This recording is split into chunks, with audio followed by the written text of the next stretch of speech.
Let's see here. Grab this out. That way we're taking better notes as time goes on.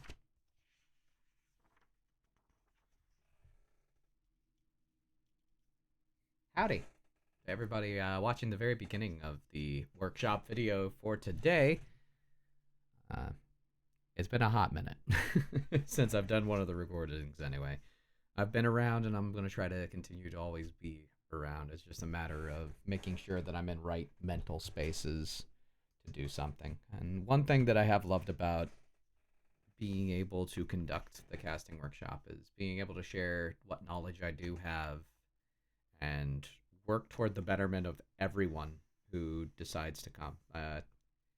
It's a lot of fun to apply myself to others who are wanting to be here and applying themselves. I want to make sure that I continue that to be the mantra of what the casting workshop truly is. So, being back here after what was a very tough late September and all of October, important. Happy to be bringing casting workshops once again. Of course, live on the stream. That way we can record it, send it over to the YouTube side, and make sure that everybody gets a opportunity to go through and review some of the things that have gone on this day. Gonna do a better job on timestamps, hopefully. That's one of the things I want to start taking notes on.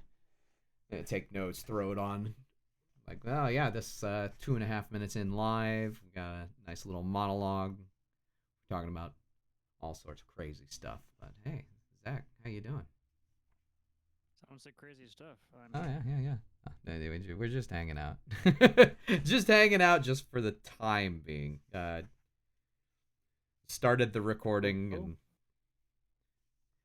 did a little bit of a beginning of the video.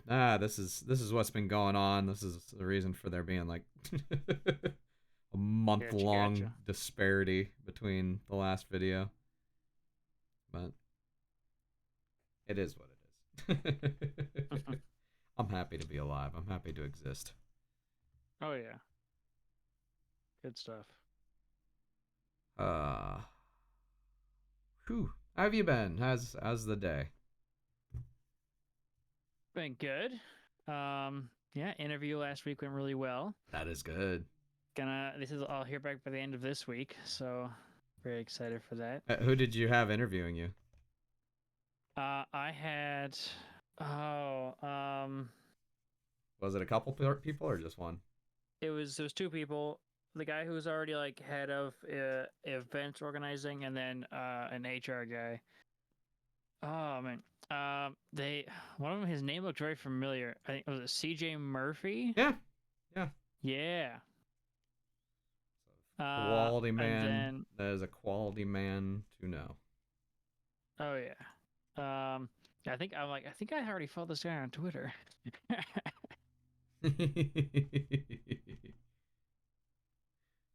But yes, they both I think CJ Murphy, and then I forget who. It's Liam. Yes. Oh yeah, CJ has always been an amazing factor in especially the Rocket League scene, but runs a large predominant amount of what DreamHack is doing with their live stuff. Nice. Really good person to know. So hopefully you made a really good first impression. I think so. We nerded out about the fact that we have Legos, D&D, Brandon Sanderson, and Timothy's on our shelves behind us. Oh, so I'm guessing it was a video call? Yeah. Oh, that's awesome.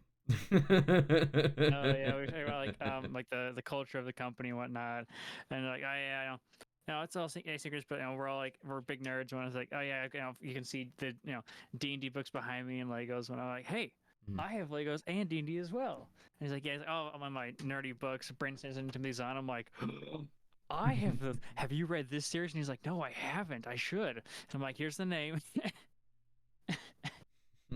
It was fun to nerd out, book nerd out with them. Yeah. That's awesome. Oh yeah. Imagine Yeah, I felt really, imagine you really had good a about it. few good talks about business as well, or Oh yeah. Oh yeah. Good stuff. Yeah. I came prepared with questions for them because I heard, like that's a good thing to do. So I came prepared. It's like one of them I think I actually hadn't heard of before that I was like, hey, are there any questions or concerns about my resume that I can answer for you? boom. That's actually a really good question to ask. Yeah, so I asked, no, actually, no, it looks great. Everything's clear and understandable. No questions or concerns. And I'm like, heck yeah. Like we like the style of it. It looks neat and nice, but not too much. I'm like, heck yeah. Well, and that's the thing. You can do too much on your resume that you want it to be a quick glimpse, but also an all-encompassing glimpse. So it's very similar to when you're creating a actual reel. Like you want it to be quick, but you also in like that 2 minutes of your real time want to be able to capture what makes you you, and that's why it's so important when you're going through reel clips. You whittle it down to what you feel like is, oh, okay, this is one time I killed it.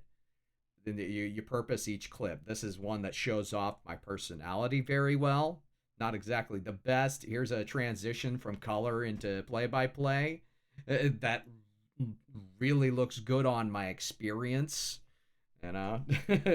Being able to handle myself well. Here's a nice desk segment that was not too long, but I was able to make a solid point in about 15-20 seconds. That's Yeah. if you can show off a robust resume in short form, because most resumes, you want it to be a single sheet. Just enough that somebody can look at it in one go and be able to say, wow, okay, I like this. I really like this. This has me questioning something, and then you follow up with that question. That's actually brilliant. I need to write that down. Start making sure I ask that about my own resume. I say, hey, is there any questions you have about my resume at all? Anything I can help make clear? Yeah. Oh, yeah, that sounds. Well, looking forward, hoping I get the job. I hope you do too. That'd be amazing. It was funny because they're like, with the pay and the time, does that work for you? We'll sit like 2025. I'm like, and like in my head, I'm like, dude, that's the baseline you handed me is 5 above minimum wage where I live. So like, absolutely. Boom. That is how another you one. start going? I'm okay. This legend. That's me. You've been grinding, my guy. I've seen all the Frost ones and all that good stuff. Yep. Speaking of the devil, I'm hopping on a Frost stream in about an hour and a half. So. Heck yeah. I will say, I think it is very cool what you're doing for Frost. I think your skill level is worth more than they pay, but I also know that their pay is not necessarily dictated by how much they're getting from Trolley, so it's a whole situation. It is a whole situation, and I mean, like, I got nothing better to do on a Monday night, so I mean, I might as well hop on. Yeah, very fair. Keep my voice warm, just like try to get as much casting over it in the next couple of days. I'm gonna try to like cast enough that I stay hot and like I keep my vocal cords warmed up, but I don't want to do too much and wear them out because like in like 6 days I'm doing my first LAN event and I really want to make sure that I'm on my game for that. Oh, and you're on your game for that. So it's a LAN on your game. Is it in your area too? It's about 3 hours out. It's in St. Louis. Okay. Okay. Nice. For the St. Louis Science Center. All right. So are you actually doing would it be the state Valorant final at that point? That is correct. There, let's go. Let's go. That is exciting. That is one thing I will say. I am very happy that it's Mosef, right? It is the Mosef and Extra Life event. Yeah, I'm very happy that Mosef looks to students within its high school realm before it goes to anybody else. So that is something I very much like about that. Would I like to be able to commentate more Mosef stuff? Yes. But at the same time, they are looking out for some amazing people. There's no complaints coming from this camp. Heck yeah. Dude, that's super exciting. Oh, Yeah, I wish I hear in the West Coast stoked. stuff like that.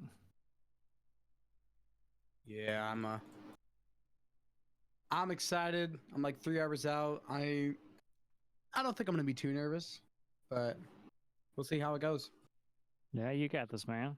I mean, I've been on pretty sizable streams. Like I've never been nervous making a first step before, but in person, I have like a feeling kind of deep down it's gonna be a little different. Mm-hmm. But we'll just have to see how it goes. Yeah.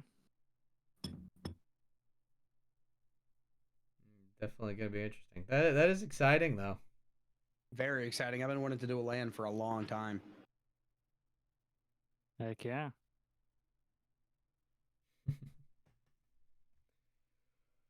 Yeah. Oh, I kind of got into the point where I'm like, no one's hosting LANs really over here in Oregon on the West Coast, so I just kind of I have to make my own LAN to cast. So hopefully we can get that started with my school and everything. Hopefully Oregon State we can get some going, but yeah, if I can get LAN experience anywhere, I pray that someone has me in mind or that I can get in on something. Well, yeah. I don't know how many people are in Pacific Northwest, but I know it's an area that could use some growth and development as far as events specific. I know there are some organizations out there, but Rocket League specifically doesn't exactly have the strongest crowd. Yeah, I mean, it's so tough because like all of the major cities and towns are like an hour to 2 hours apart. Like, you know, in Oregon alone, you've got maybe 4 major cities that could possibly have like a decent collection of schools or leagues or whatever, and like just all the travel between places is just so much time, and gas is expensive and everything. And even with high school sports, it's just like the league is so small, you play the same like 5 teams every year because you know you've got 3 in your city and then 2 or 3 from the nearby 1 or 2 cities. And then those, one of the things that bothers me the most is when you have high school specific, but high school governing bodies that are in their like first year, and you have that sort of situation, because it's like you want to do it, but it doesn't look good when you only have like 5 or 6 teams or 5 or 6 localities that are full on interested. That's where Kansas high school esports is currently. We'd love to make things bigger than it already is, and somebody's trying to make something out of nothing down in the Wichita area, but they've only been able to pull in Wichita area schools to start things out, and there's a lot that needs to happen in the state of Kansas going forward. It's another one of those things on my bucket list of things to watch and potentially get my hands dirty into, because we need to see esports grow somehow, especially in Kansas. That way we can be really bad at esports too.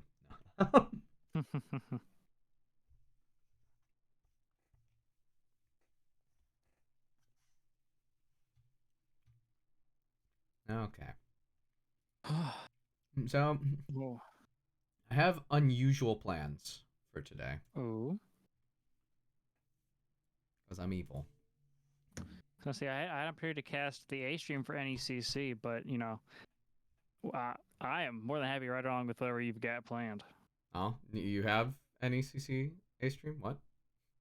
So this last Friday, I casted the A stream for NECC. Ooh, that is with right. FBI tugboat.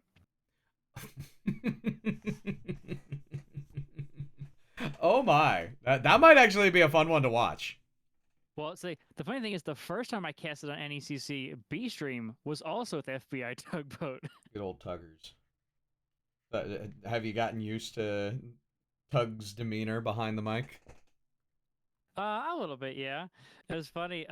They needed somebody, and who was it? It was like Sis or somebody who was like, "Yeah, I can't do it," and like no one was really answering. And at first I was like, "Man, I wouldn't want to cast with me either." And then I responded like, "Hey, man, I had a great time last time casting with you." And then he's like, "You were an angel. Don't let anyone ever tell you otherwise." I'm like, "Okay, thank you." But yeah, so I can throw the link right there. Yeah, it's yeah. the very last match, so it's just the last best of 5. Oh, you skipping the line. Oh, wait a minute. You are definitely gonna skip the line. We do this first.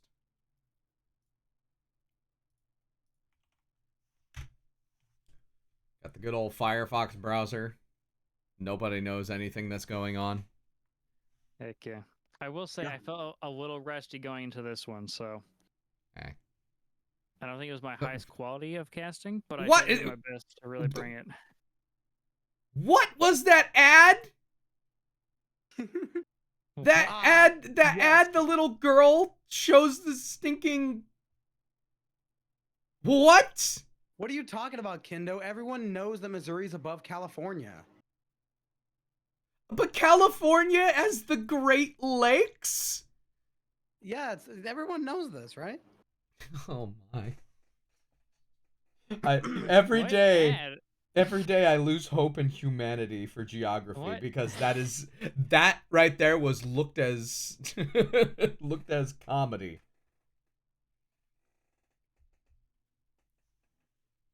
Nah, I thought that was just how it works. I didn't know the California was actually the Great Lakes. That's pretty crazy. Timestamp is about 4:50. Epic win.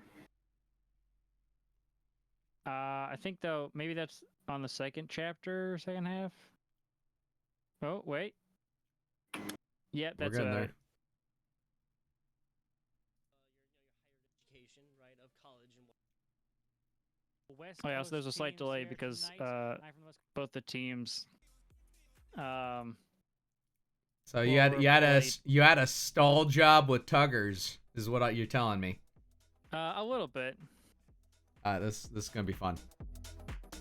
I'm gonna listen very closely to this, and then I'm gonna at Tuggers. I'm gonna at him. I say that, but I am 100% not going to. I absolutely love that man because he's one of the few people I know that you can see visibly in the way that he prepares himself for each cast. Because he's like, he almost prepares himself for a cast like a method actor. And I've been able to work with him live before, which was really fun. But dude will go to a different room, we'll get into the vibes, we'll just feel it out, and then he's one of the more flexible people that I've ever worked with. At the end of my reel, I do this little, well, it's... Then it goes into a little outtake sort of thing. It's like, technical difficulties, please stand by. Then it goes to us doing the Unified Live event we did together, we were holding up one of their props, which is a car, and he was pretending to be Dad driving to the land, and I was the unruly son. Are we there yet? Oh, man. That was so much fun that day. Good stuff.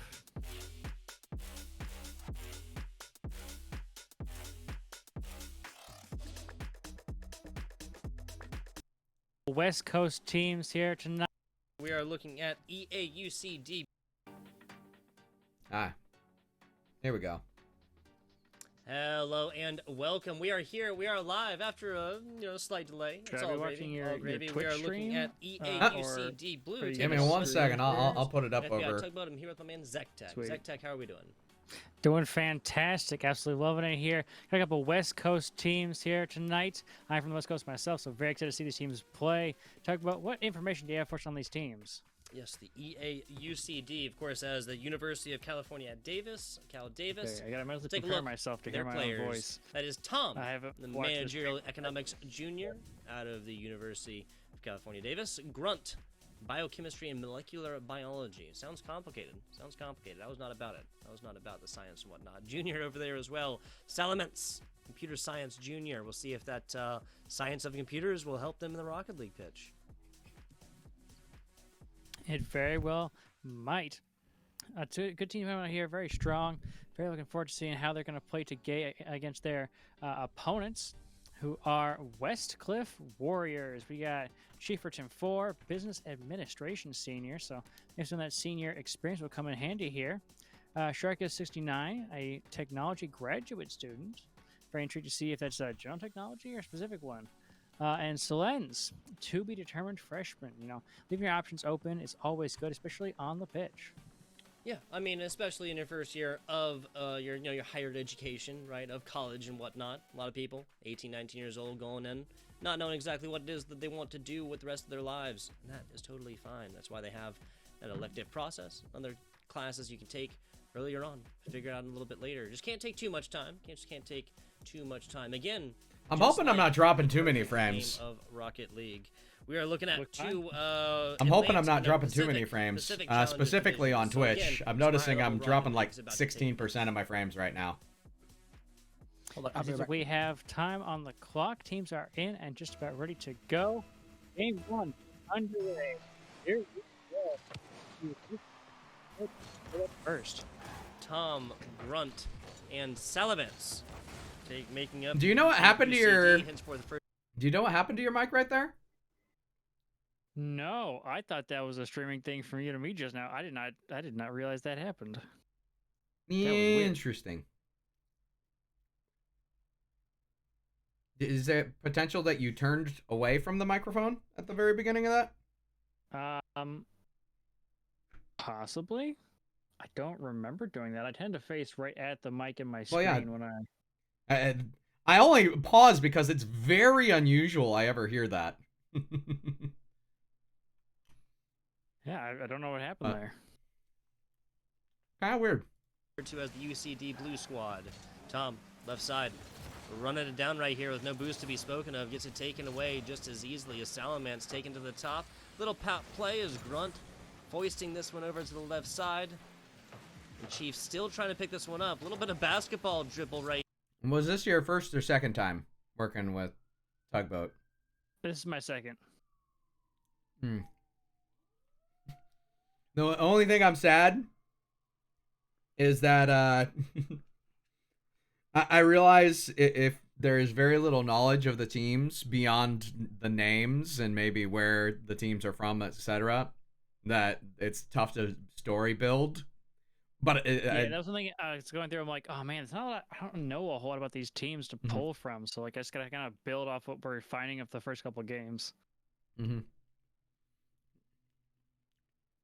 At the same time, one of my favorite things to do in this moment is to throw out speculatives.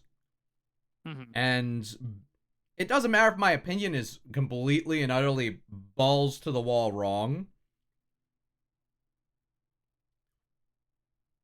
I can still bring something to the table by giving speculative opinion.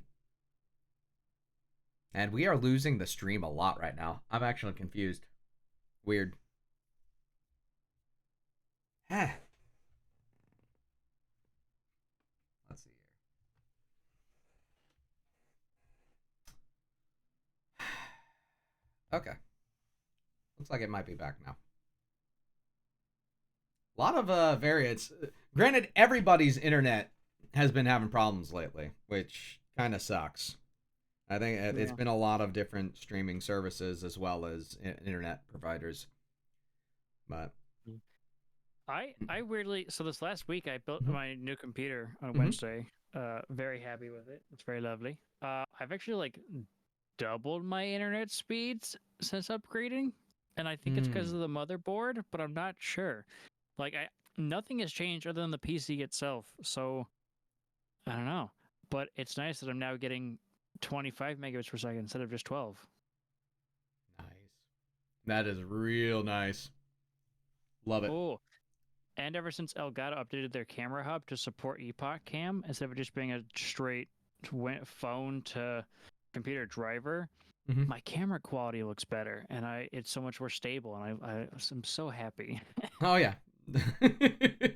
Here to bring it they over, are still and misses making on the really nice backside. upgrades to Sulan that. bites and forced to rotate. Now the pressure here for Westcliff in the first 30 seconds. Looks like it might be a breakaway opportunity. No, but a demo does open up some space here. I collect the boost to be behind Tom, get some good opportunities. So a little passing. You kind of bamboozled me right there. Because you open it almost sounding like... Just as easily as Salamance taken, and then misses on the backside. Sulan still bites and forced to rotate. Now the pressure here for... And all the pressure here. It almost sounds like you're going to go into like a little bit of a analytical monologue. Just talking about that first 30 seconds or so. You had one team highly pressurized over the other one. And then it's like, I got the 2-second juke right here. I got deked hockey style. Westcliff in the first 30 seconds. Looks like it might be a breakaway opportunity. No, but a demo does open up some space here. Collect the boost to be behind Tom, get some good opportunities here. But a little passing play might happen here, but nothing on net quite yet. It's up. The speed is there off the backboard, and maybe, no, a continuing opposition for Westcliff, and it's going to go in. Sharkus slamming home the first goal of the game. Sharkus, nicely done. 106 kilometers per hour. Was on a slow one here after getting put up by Solence all day long. Nicely done. Getting the acknowledgement in chat top left. 54 seconds into this one, Westcliff is struck first. You know, they say first goal of the game almost always ensures you that game itself. We're going to have to see if that is true. If Westcliff can maintain this lead and maybe even expand it, but that back pass is going to be dangerous off the backboard. Is there any double tap off the post? And that was so close. The equalizer's not quite there yet for UCD. Yeah, brutal, brutal. Still plenty of time left in this one. Love but the short so throw. Close. I was going to make you Really wish like the that short throw we there. could have that one back. Sharkus, left All seems side. to be Chief my going to be able to specialty. pick this one up. Backboard down until Grunt has something to say about this one. Flying in is Solence right there, and even so, UCD Blues getting into the offensive third. I especially in newer pairings love to utilize short throws to angle this one in. more than That was a anything else. really good second one. Just Salamance due and to Tom you right can there. feel Actually, out should be very glad here, Zach Tech, what that your not interfere with teammate each is other. bringing to the table. Some good solo outplays happening. You know, for are they Westcliff. However, mainly the finishing is just not quite there. are they They've been mainly strong. focusing on play-by-play? Are they bringing a couple analytical points to the table? Are they doing? Are they a potential leader in the casting booth? Short throws not only create an opportunity to build cohesion, but they're also, for somebody who's very intelligent about the way they conduct themselves, create the opportunity for you to feel out and bring the best presentation with the partner that you have. Yeah. Plus, they just sound amazing. Doing 15-second back and forth where it's almost allows it to become conversational is still, to this day, one of my favorite methods of short exchange.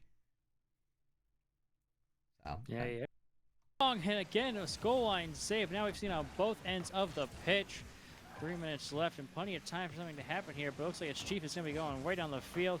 Couldn't quite get it. Grunt's going to get dunked hard, and Sharkus securing goal number 2 for Westcliff. Westcliff might have taken them a little while to get here, but they are here, and they are now in the lead. Not one, but the second insurance goal coming on in here for Sharkus, set up by Chief. We have kickoff again. Westcliff, a solid 2-goal lead.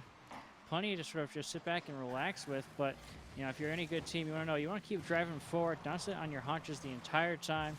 You can relax a little bit, but you don't want to let off the gas entirely, otherwise you might just drift into the wrong ditch. And that just let UCD Blue come ahead, but right now it's an opportunity to attack off the backboard, but not going to happen. Westcliff standing strong, not going to let anything happen here. 2 go up, but it goes off to the side. Plenty of safe space to work with. really solid story building into a play-by-play look for throw. I like it. Thank you. Now Tom working their way through the right side right now. Gets it right into the hands of the offender, though, and now a run here for Westcliff. Salamence doing what they can from the top. Grunt meeting there, and nobody from Westcliff down bottom. No, Chief was collecting boost on the outside. Might have well been left field.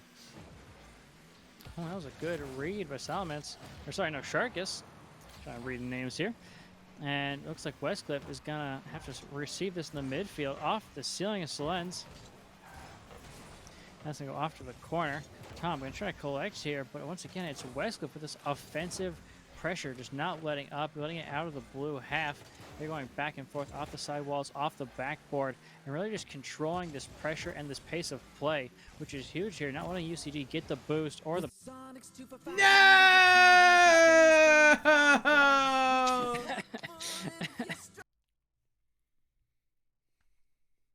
Oh, goodness. VOD reviews.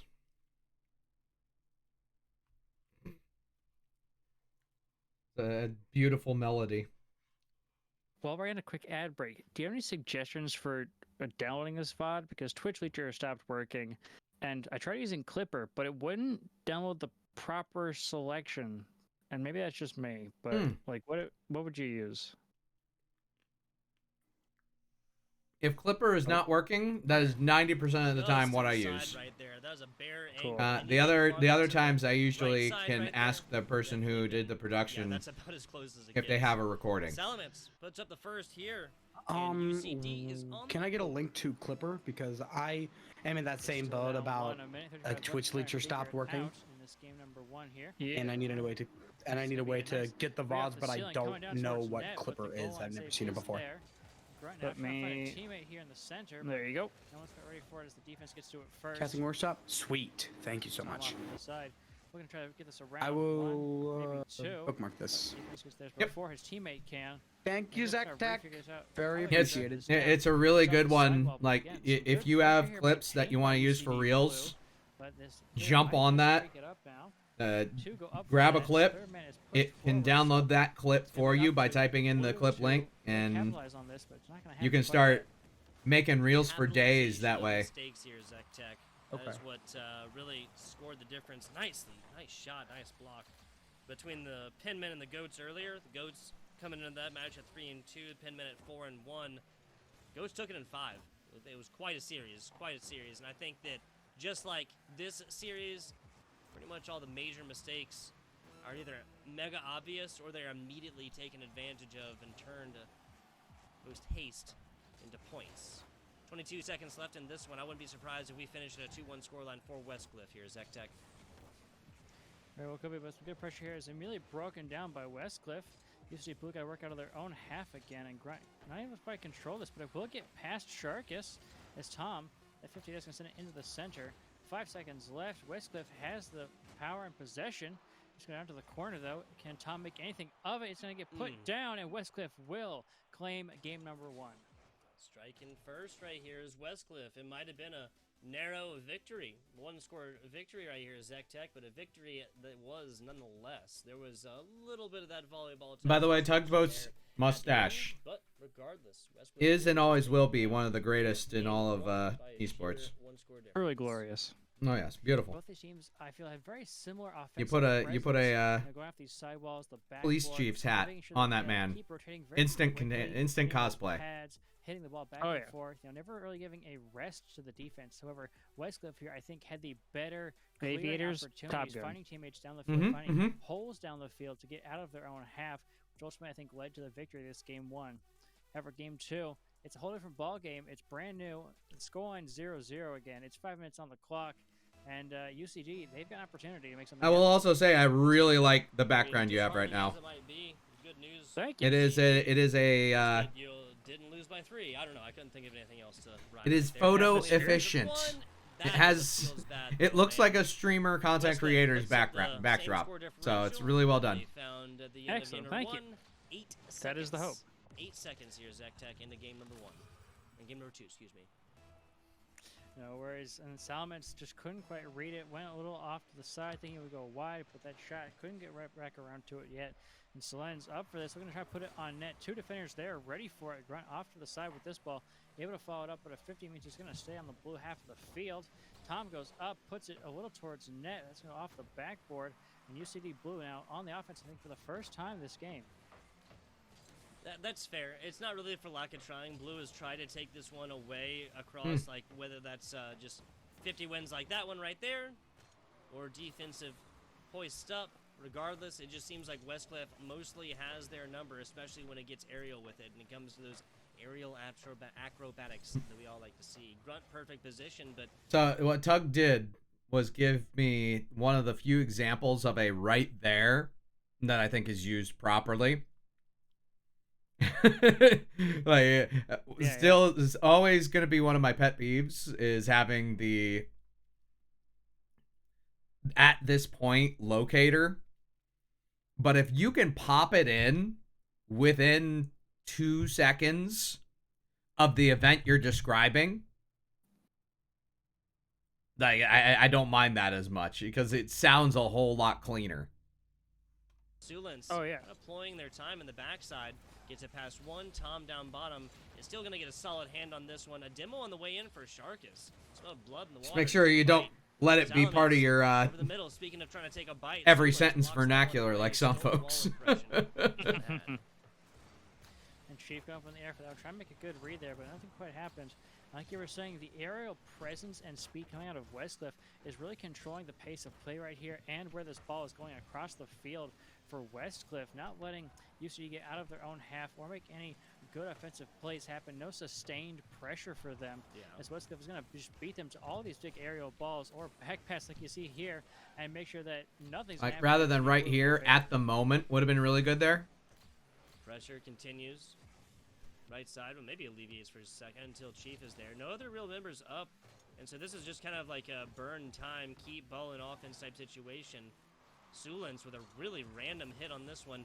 Trying to get something going down bottom, but Grunt is going to be able to block this one away. Oh my goodness, that was the play that Chief was looking for that whole time here to Zek Tech. You know, it's a little misread off the back wall. That bounce just getting by Solomon. And he just couldn't quite read it. The other defender in net thought it was maybe he had a touch. Didn't get up The to it in feels time. bad is Tug Chief fell got so to it far first, behind that slamming it call. home. Westcliff another 2-0 lead. Ooh, okay, that's a better angle. That's the first goal for UCD Blue in like 5 minutes, but that's going to happen as Grunt picks this one up across mid-pitch. Tom put it up there. Member of Westcliff Warriors trying to get to it. Not going to matter. Angle I would have taken on that. But leads, like my heart, can easily be broken.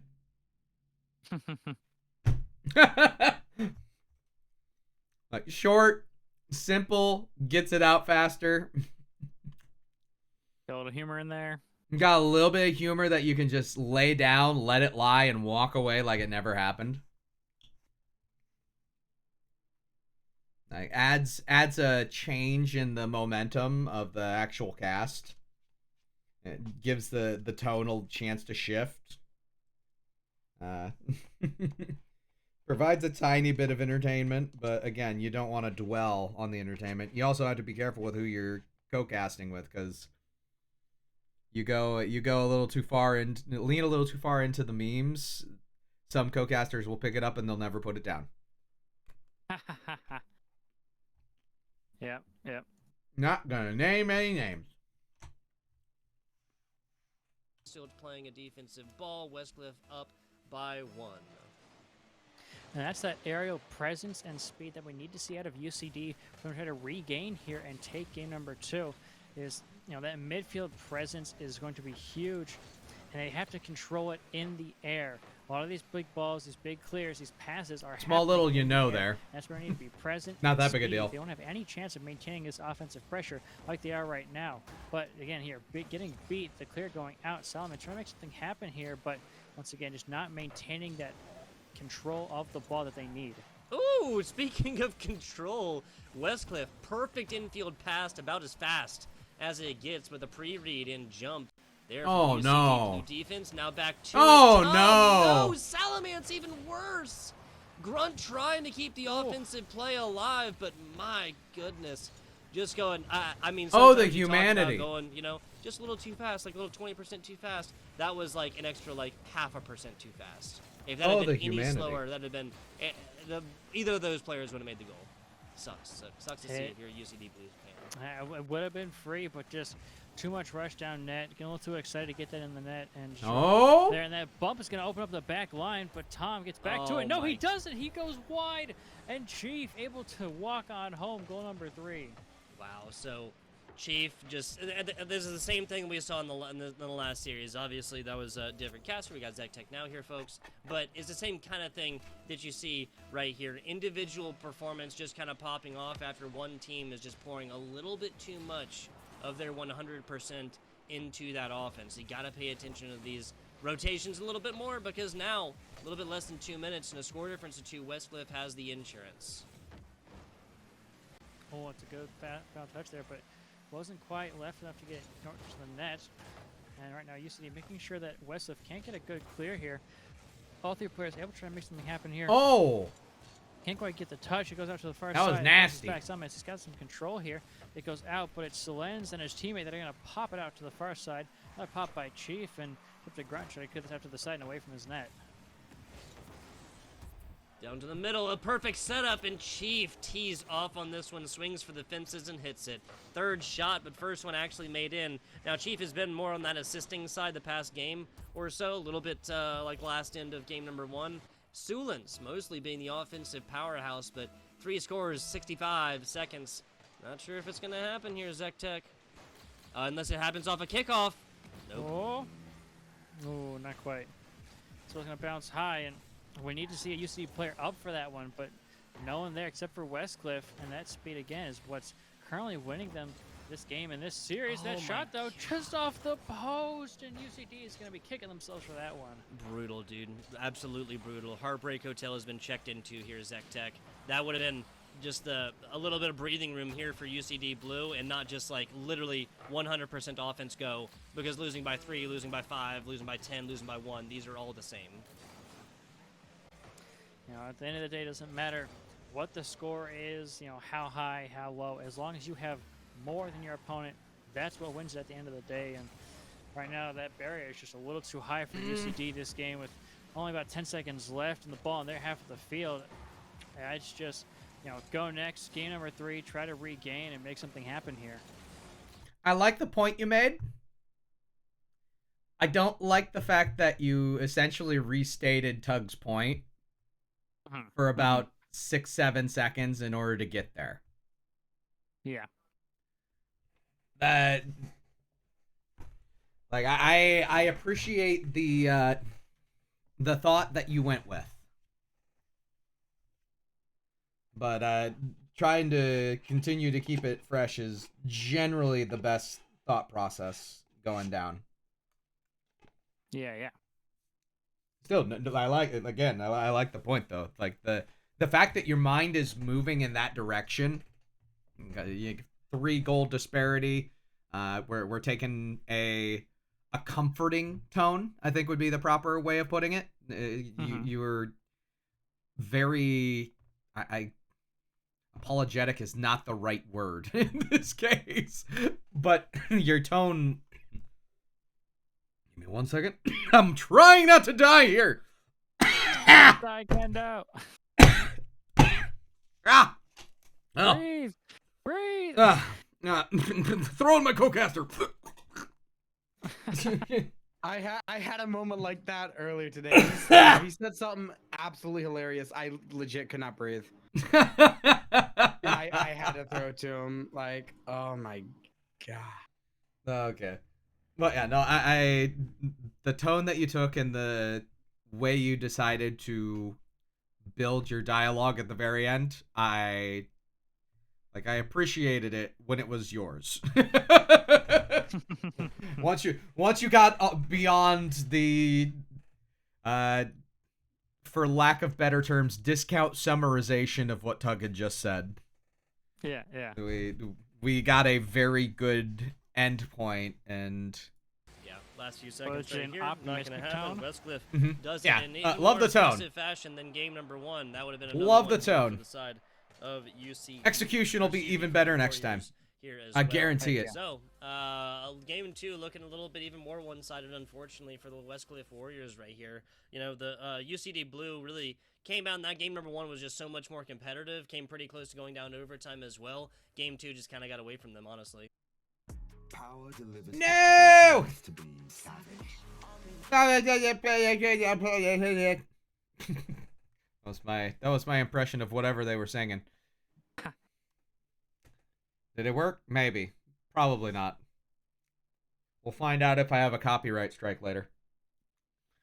Ha. Perfect.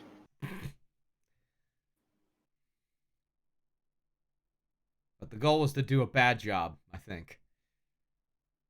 Oh, here comes the Sonic commercial again. Is this the same one? Popcorn chicken. I miss popcorn chicken. I haven't had popcorn chicken in forever. It's like the only thing I get at Sonic other than like a milkshake. That it did. And we saw some glimpses there of greatness of those aerial plays, that speed on some of those goals. Oh, the one goal that they got. And, we need to keep seeing that more out of UCD. Westcliff right now has got it on lock. That midfield is theirs to control and theirs to do with as they please. And UCD is the ones who need to step up, get that boost, get up in the air, put a hand up, and swat it down. Otherwise, Westcliff's walking away with the series. Yeah, and it's going to be a quick one in 3 as well.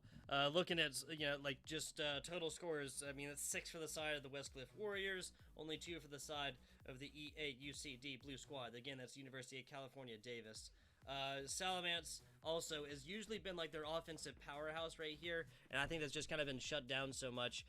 Again, there's a couple different situations of just like going like a little bit too fast, whether that was initial pass in, not talking about like the perfect shot right across the middle that I mean, literally, this game should have been 4-2. That should have been a goal in some other, in some counter universe or whatever, where like they run the numbers all again. Got Italian hand gestures. Let's go. It's not in the current. Cross it off the bingo card. That is really unfortunate. But right now, they are giving another chance, a game 3, an opportunity to initiate a possible reverse sweep. But they have to win 3 in a row now. There's no room for error. And we saw quite a few errors these last 2 games, so they need to eliminate it. This minute in between games has got to be, okay, what's our game plan? We got to stick to it. We got to go hard, and we can't give an inch. Because otherwise, I mean, Westcliff has got this on lock right now, and they're looking in peak form. Peak form. Let's see. Indeed. We'll do it. We got to go error. And we saw quite a few errors these last 2 games, so they need to eliminate it. This minute in between games has got to be, okay, what's our game plan? That is really unfortunate. But right now, they are giving another chance, a game 3, an opportunity to initiate a... Not in the current universe that we're living in. They have, what's our game plan? We got to... We'll see if this one closes out in a quick 3. I was trying to hit the exact wording. But if you switch now around in that circumstance to make it even more present tense, and now they are going to have to win 3 straight games. Yeah. Then you can lean into the word, really use the emphasis of the word to create a tone, the way that you were using it is just one of the things that you've been struggling with. It's just I don't think lazy is the proper word, but it's almost using it as a conjunction. It's using it as a dead word. You want to try to give life and purpose behind every single word you say. So if you're not gonna just like a passing word, but like a punctuation word. yeah, and just by simply moving now from the tagline to the prefix, and now they have to go and win 3 straight games. It adds power to that word, especially if you're able to tonalize it that way. We're making up words, but especially if you're able to frame your tone that way. Like, and now they have to win 3 straight games against a team that's done some amazing things against them. Something of that nature. Yeah. But a simple shift of where you put it, and I guess this is kind of me going off on the monologue tangent of how you can take words that can very easily be used in dead circumstances and are cuttable, and turn them around and turn them into points of emphasis. So that's my monologue. There's my TED Talk. I like it. Yeah. Making sure I dog tagged that one. Series in this best of 5. There we go. Hopping onto the pitch here in just a minute, as we were looking at the Westcliff Warriors and seeing if they can continue on their prowess. Chieferton coming in, nice stash though, bro. How involved they've been in the game, because a little bit mostly this has been Sulens and Chief, especially Chief in this most recent game. But Shark has been playing so much more of like a supportive role, whether that's actual passes or just like the bumps and demos that are necessary when they are actually on offense. And it's usually that like first block, but obviously, second block, third block, frequently much harder to get done. Game 3 starts when you're dropping 50 to 60 frames. And Westcliff starting off in your stream pressure, every second. A good little kick there to get the man off the ball, stop that drive. It'll be okay. I believe. A little more hopeful here. I believe it's all gonna come out fine, everybody. It's gone to the backboard though. This Two is fine. players taking it out of the play for UCD. This is fine. But the third man stands strong, making sure that the shot does not go anywhere near the net. And it looks like we got Sulens now in the Dominus, so we're gonna see some flicks coming out here this game. We'll have to wait and see though. Yeah, a hardware change frequently indicative of a change in stratagem, right? Very true. Perhaps that is the idea that a UCD blue squad, or excuse me, that a Westcliff. My favorite talk when it comes to the car meta is utilizing placebo. So like the power of placebo can add a completely different thought to this game. Or it could be completely meaningless. I like the style. The wheels look nice. Flat car, cool. Show me something. You can have a lot of fun both leaning into the whole power of placebo, or you can completely discount it and play the heel. Antagonize the idea of just get better, forehead, hit the ball.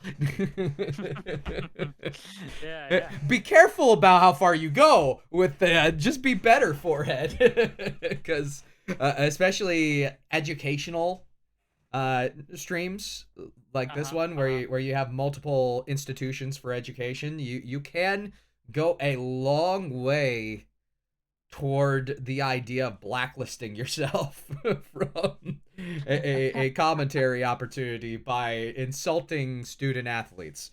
Yeah. Well, personality-wise, I do find myself leaning towards the more, this is sort of the analytical side of the commentary. Uh-huh. Oh for yeah. placebo rather than bashing or anything like that.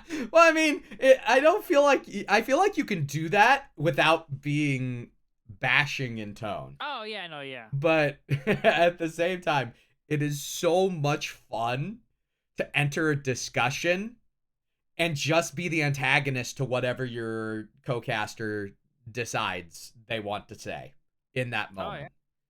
Oh, yeah. You want to you want to talk like you're a merc main, then I tell you that merc box has some corners. Some hidden powers. But definitely not for me. I am all over the place today, man. I'm all over the place today. Perhaps that's Look, the idea. mate, if I I don't know. wanted to drive a brick, I would. If I wanted to drive a brick, I'd put wheels on my house.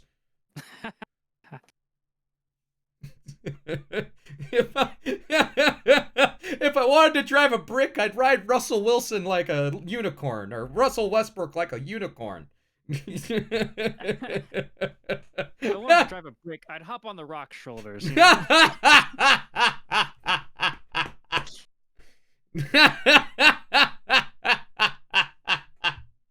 Oh gosh. There's so much fun being adding little creative bits of content like that. It's one of my favorite things about commentary. Like it's Oh,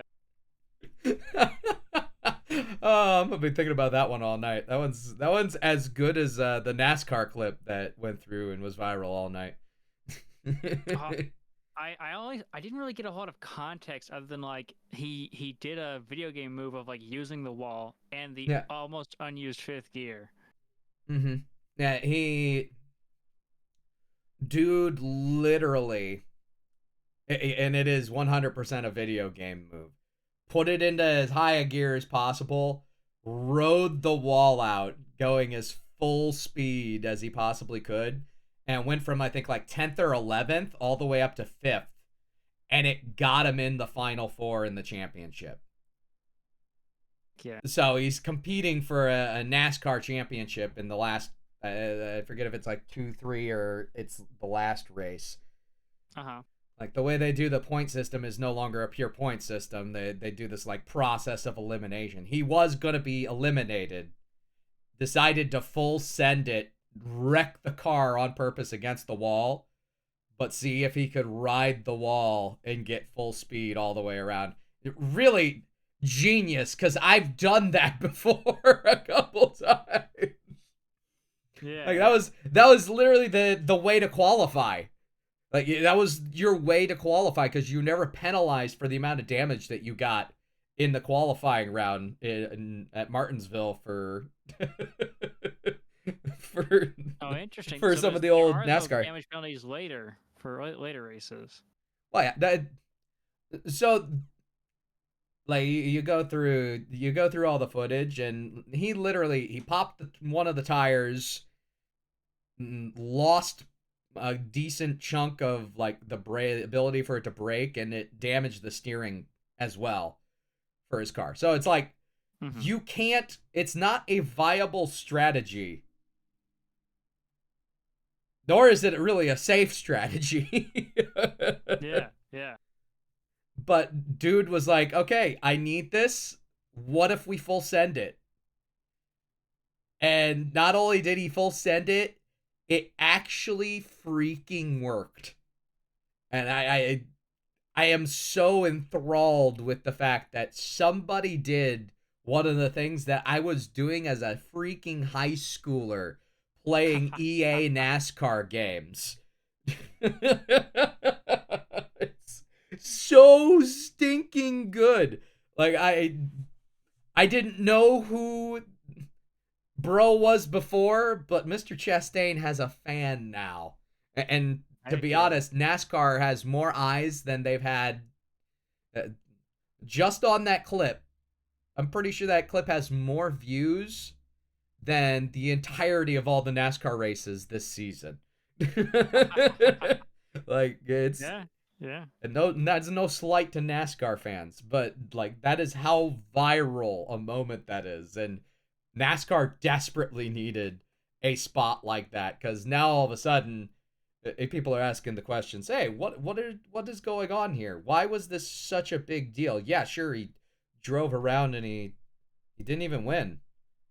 Well, no, he didn't win, but got himself into a spot. He sacrificed the car in order to do it, and Yeah. it just freaking looked cool. Oh yeah. I saw a clip that was from like one of like the like what is it, seventh place car or something like that. Yeah. And like you're seeing him suddenly appear out of the right side, just go. You know, are Like, you "Ah!" seeing what I'm seeing?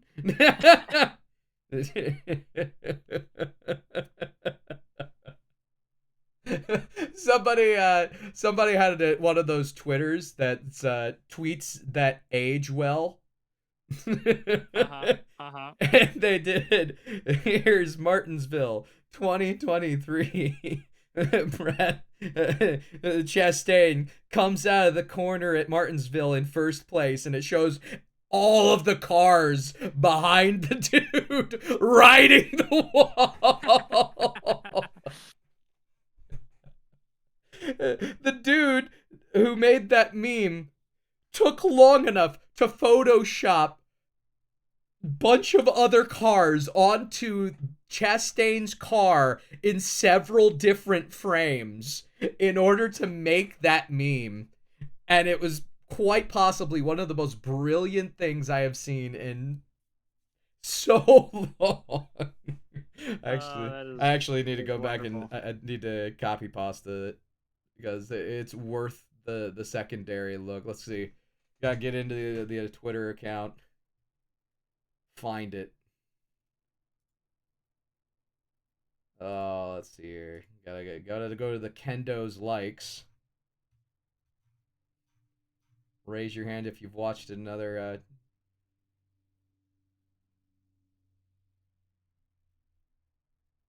Dude, poorly aged NASCAR tweets.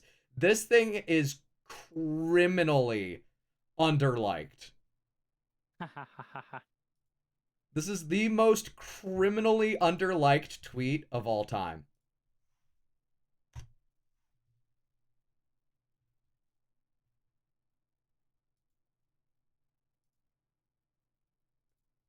But dude literally Photoshop a whole bunch of cars up against the freaking wall. The year's 2023. Ross Chastain leads the field on turn 4 on the final lap of the Martinsville night race. The crowd goes wild. This is NASCAR.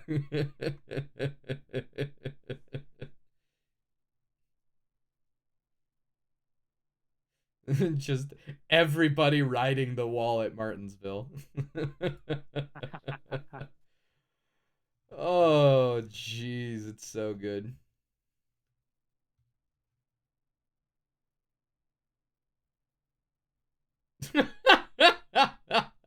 I can't get over it. Still to this moment, it's just so freaking good. Perhaps, they feel very secure in this series, but Salamence is there to be like, hey, knock, knock, we're still here, guys. Don't get too comfy. Series is not over with yet.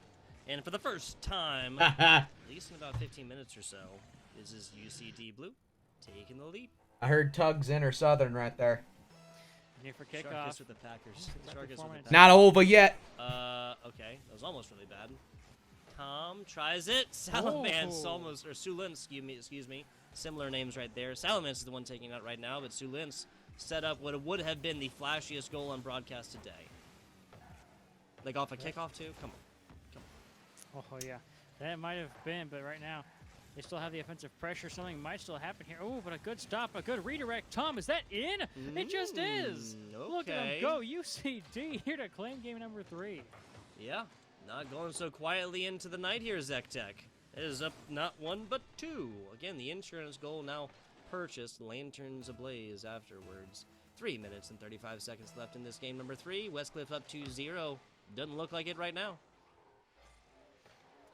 Westcliff had a lot of pressure here, but just quick answers and responses by UCD.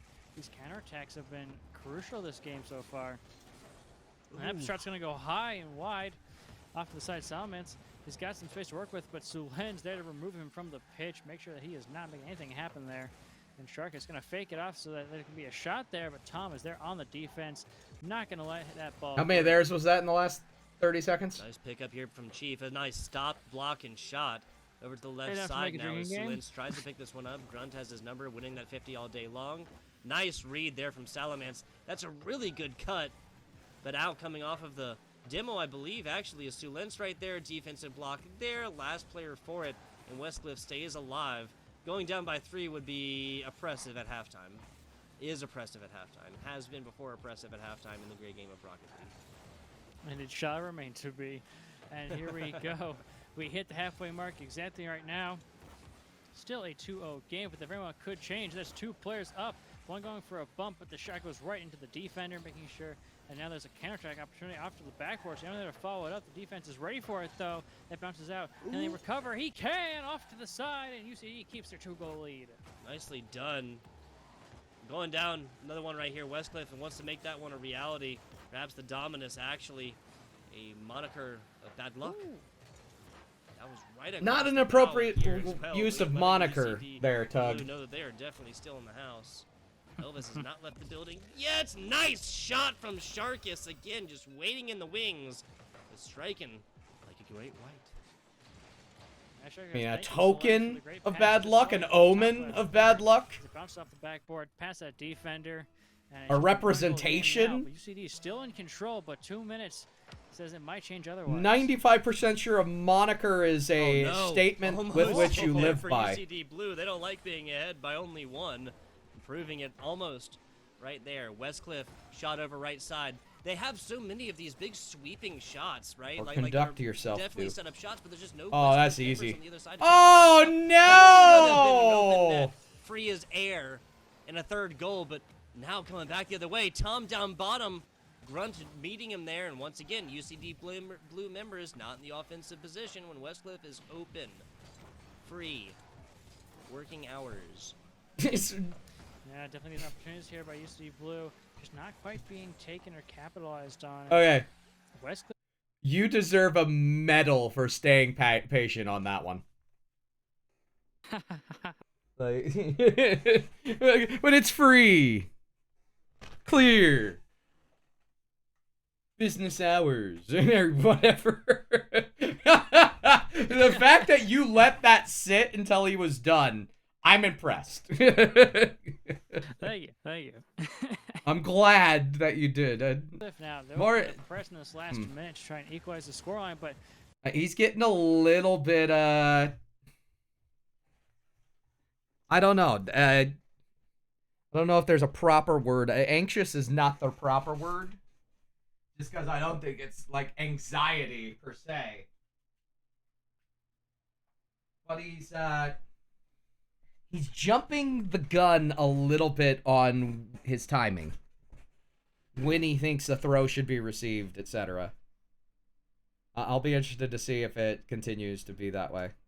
he's going up. Salamance over the last man, off the crossbar, in! That's the 3rd goal for UCD Blue. Crossbar and down skis. Salamance just perfect control all the way there. Doesn't necessarily need a flip reset. I definitely did need that last little crucial touch. Love to see it. Love to see it. 64 seconds left in this. Westcliff down by 2. What to do, Zectech? What to do? Well, at this point, for UCD Blue, just maintain control, keep that pressure up, and just, keep Westcliff from putting any shots on target, and you're good to go for the rest of the game. Nice pass, nice bounce, just outside. 2nd shot, too high. 3rd shot, follow-up, not going to happen. Salamance starts UCD's Blue run down into the offensive 3rd, back to the middle. Nice takeaway until that happened. That's perfectly put up, and here Chief realizes it, gets it out. Chief, not for lack of trying, 4 shots on goal, so far in this matchup. That's on point. Don't touch it. There you go. Sharkus brings this back between 1 and 25 seconds here, Zek. Now we see Chief trying to do a pinch, pops the center here, and Salamance just get absolutely dunked by Sharkus right into his net. And that means it's back to a 1-goal game. UCD now gonna sweat for these last 25 seconds. Yes, they are. More often than not, rather than having a restatement of what we just saw, my thought would have been personally on where is the challenge coming from? Point of attack. Attack the midfield line. And just like getting pressure on the midfield line is what enables Westcliff to bring this game back, and now there is plenty of time for Westcliff to finalize, get one more. But if they rest on their heels, they are never going to be able to get that last goal needed to tie things up. You know? Yeah. Story building, analysis, factual, little things like that, bringing to light what is going on in that very moment. And then, yeah, the fact that it's story building as well. By the way, Urban Central, do they use it the entire time? Or they actually have a rotation? I just had a realization. Once again, No, they were on do? something Maybe else demos, earlier. Maybe more. Who knows? No. Other side, Grunt's trying to beat They are Pete to it. rotating. Can't I forget actually what, hit but it. For some reason, on game 4, they go to Champions Field. Wow. The fake worked. Wow. Was it a fake, though? Wow. And Grunt goes up with there. I think Chief even thought that Grunt hit it. Wow. What a way to tie it up with 16 seconds to go. And this is still plenty of time for either team. Grunt played himself. 16 seconds will decide the fate of UCD, whether they continue tonight or this series ends here. 10 seconds. There's no left. way this series The pop ends by here. Tom, is someone there to redirect it? Oh, that almost happened. That would have been absolutely beautiful, but no. There's no way this series ends Close here. on target. Oh, No, okay, all right. Grunt gets up to it, and now a pop up for Salamence. It goes All right. down and gets put to the ground. Overtime. At least we get it. At least we get the overtime. There you go. Went from the Packers logo to the Atlanta Falcons logo there for UCD Blue. Down bottom. Right side. No! No one cares about your nitro.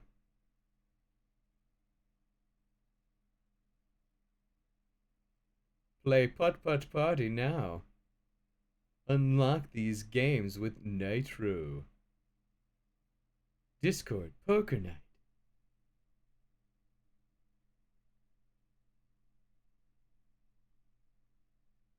Jack.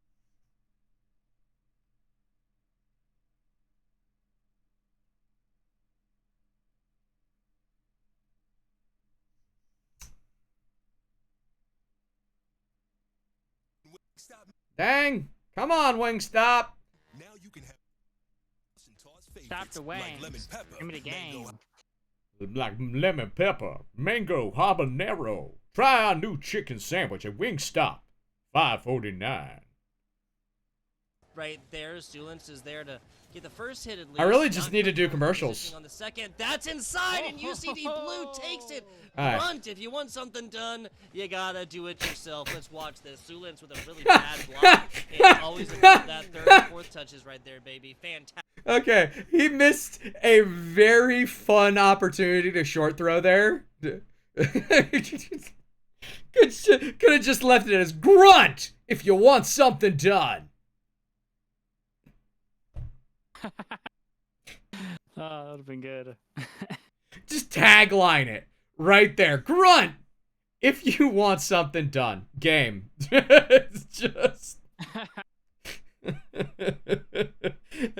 Even better, you could turn it into a real clip. If you you could turn that into an actual real clip if you had the right in front of it, Grunt scored. Grunt if you want something done. Fantastic stuff. So good. And Grunt, beautiful 4%, happy to do the grunt work here and pull his weight to make it happen.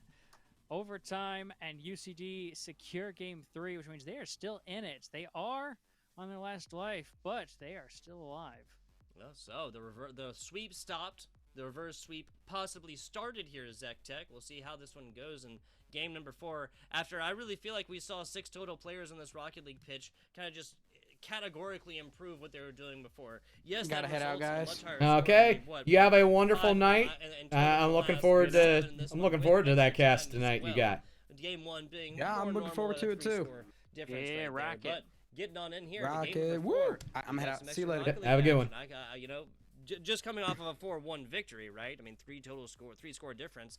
We're about to be saying, oh yeah, Westcliff has found exactly what they need to do. They have their foot on the pedal, and they're not stopping. That was going to be Westcliff in 3. That is no longer the universe we're living in. It is no longer. UCD figuring it out here, getting their mechanics under control, these passing plays, and they're breaking out of their own half with ferocity, power, and speed. And it has caught Westcliff off guard. Westcliff, though, now they've recognized it, and can they adapt to it? We'll have to wait and see in game number 4. Can UCD maintain this speed and this pressure, or will Westcliff adapt once again and secure it and kick them out of this series? Well, 5 minutes will decide whether or not that happens or not.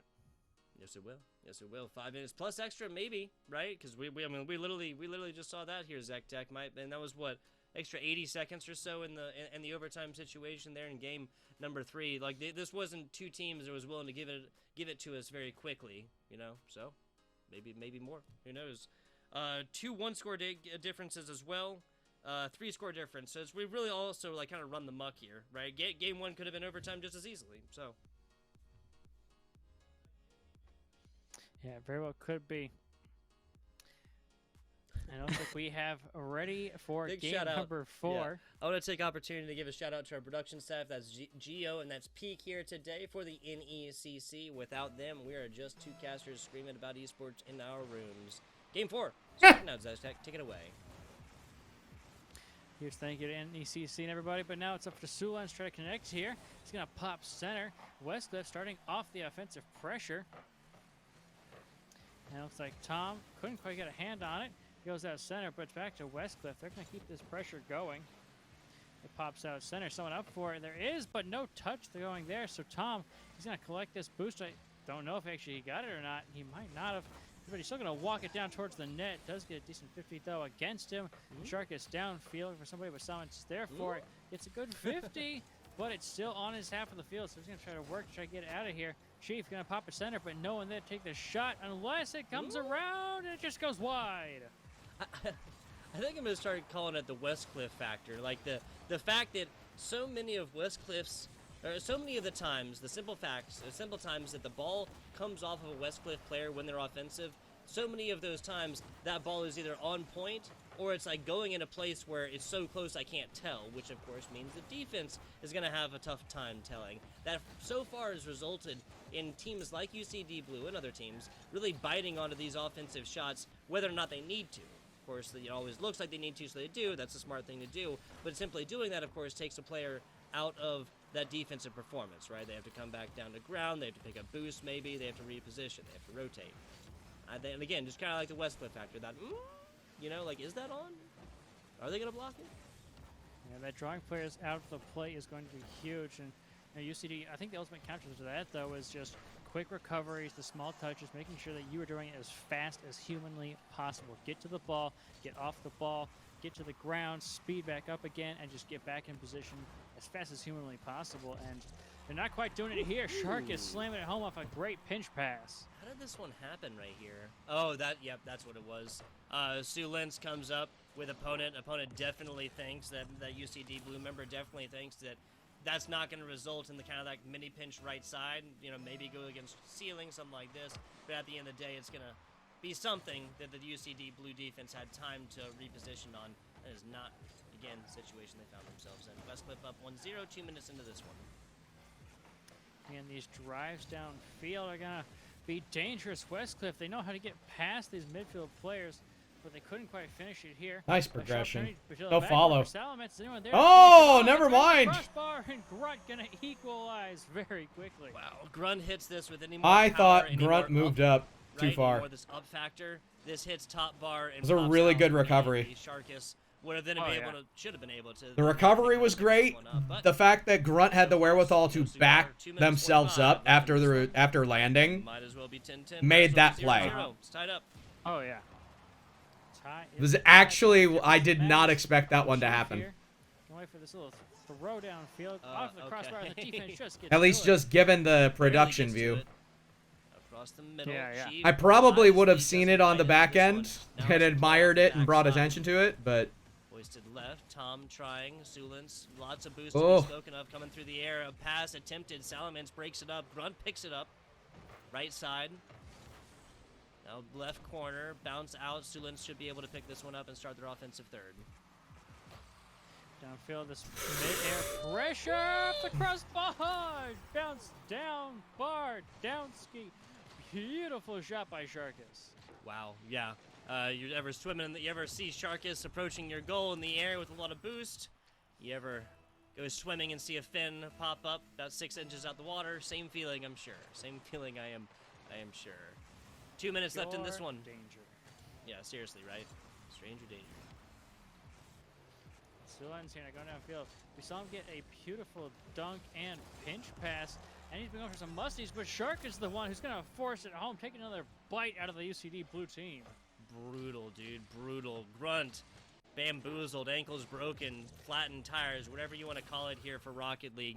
121 kilometers per hour, closer to 122 than 121. 110 seconds left in this one, minute 50 or so, up by 2. What do? We're in the same, pretty much the same 2-minute situation that UCD Blue found themselves in game number 2 right here. Now game number 4, they lose this one. UCD Blue, they do. This will end 3-1. UCD Blue fighting from behind by 2. Could it be 3? We'll have to wait and find out. The pass center is perfect, but not quite. Actually, it was just a little too slow. Now the counterattack here sounds a 0 boost, but he's going to throw himself down for it anyway.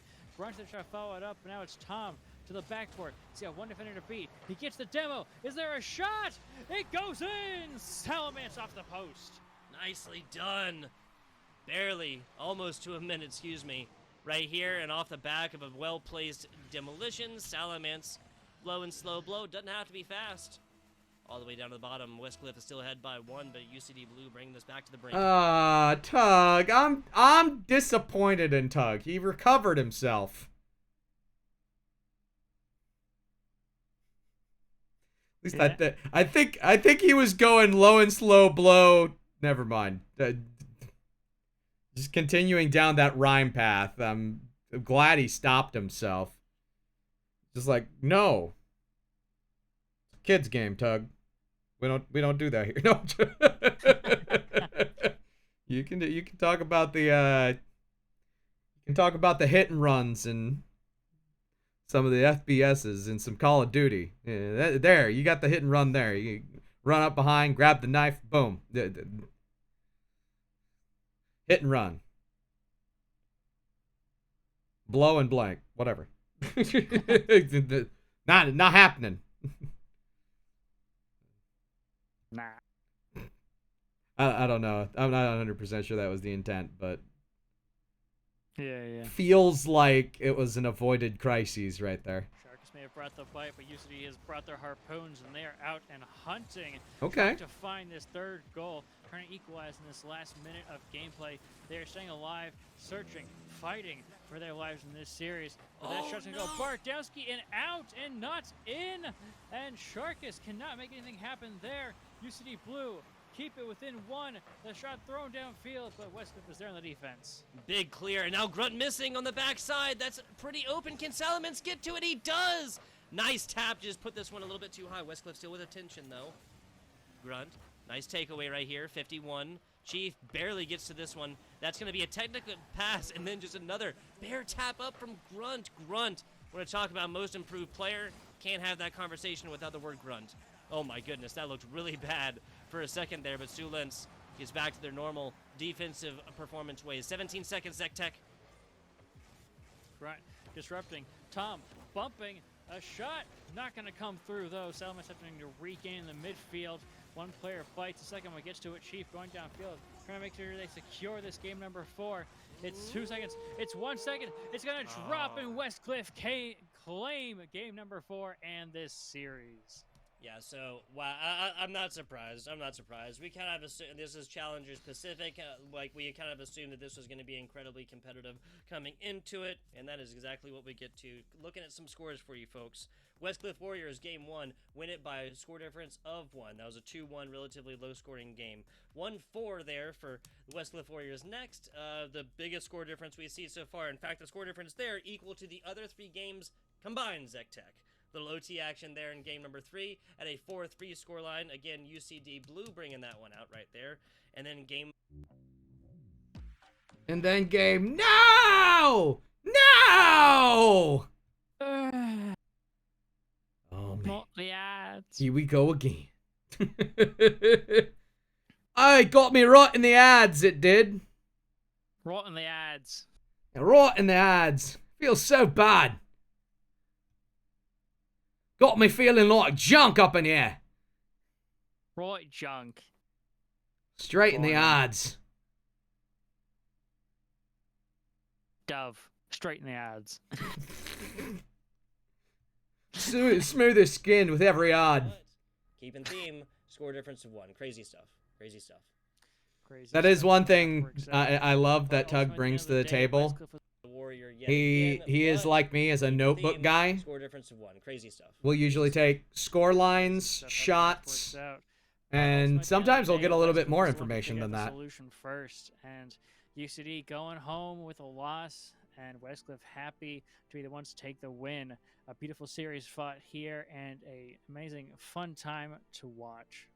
This is true. This is true. That's You're gonna doing be, a really good down job there- addressing over there your on the East camera Coast, it's about while 11 o'clock for you standing folks. during Over there on the casts. West Coast, we're just getting it started on a Friday night. Thank you, thank you. We'll be back with you. Not on really the falling Warrior away. CCA Rocket League another time. Keeping head straight is very important. You do that fairly well. There was like once I think I saw your body move under you, but you kept your head solid. A perfect example, kind of like right there. You're still keeping your head centered on it all. Once again, our producers producing away, making our jobs as Like, casters just so much it's easier. good If you stuff. Enjoyed what you saw. MGO, Thank you, and thank you. Peak, and FBI Tugboat, and Zek Tech, all over there, all over on Twitter, on Twitch, and all that stuff. You can give us follows, you can give us likes. Down up, I always do that. There you go, down there is down there as well. Appreciate you guys watching. Until next time.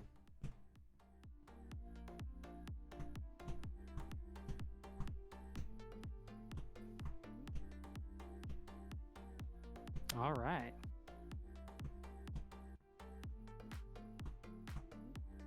Took me a hot second to realize what side of the screen it was on. Was because of the delay between me doing it and then seeing it on the director feed coming back to me.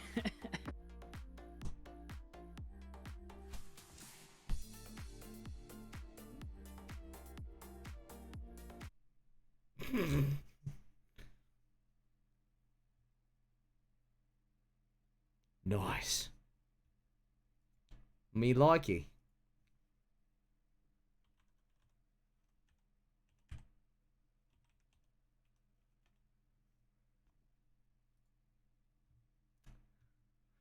Was gonna do something borderline ridiculous Oh.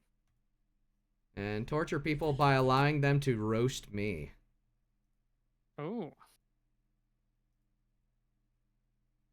Well, if you give me 5 to 10 minutes, I'm going to grab food real quick and come right back. I do not mind that at all. I need to go grab a water. So, to be perfectly All right. honest, that is what we are gonna do. We will be right right. back. Quick break. And Vocal go. Roonies.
Okay, there we go.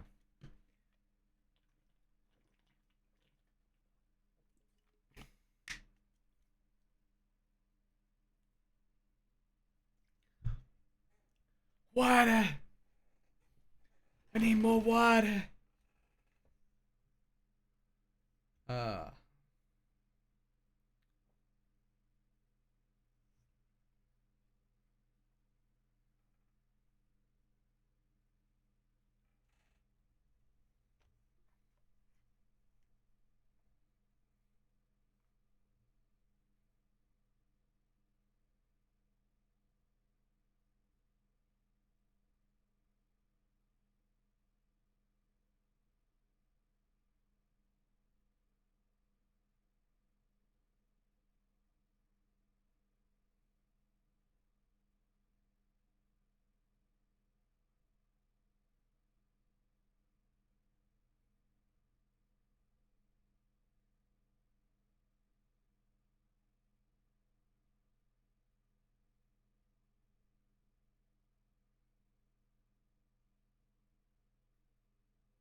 With Sonic's 2 for 5 menu, you get 2 delicious things for only $5, which is helpful if you struggle with decision making.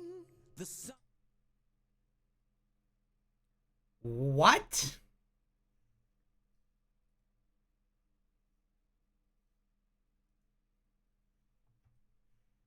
Okay. That happened.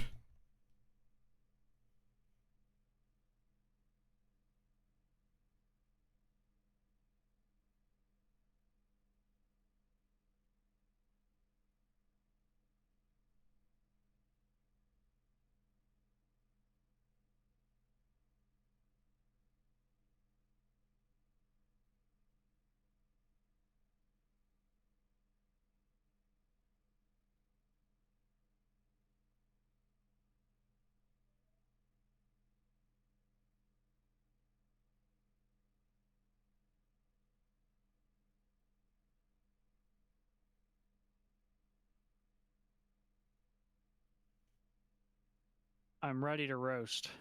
Okay, I expect your fullest of roasts. With lack of content right here, it's really just you're falling flat in your face right here, buddy. Oh, man. Yep. Exclamation point, Bumney. We don't stream anything, actually.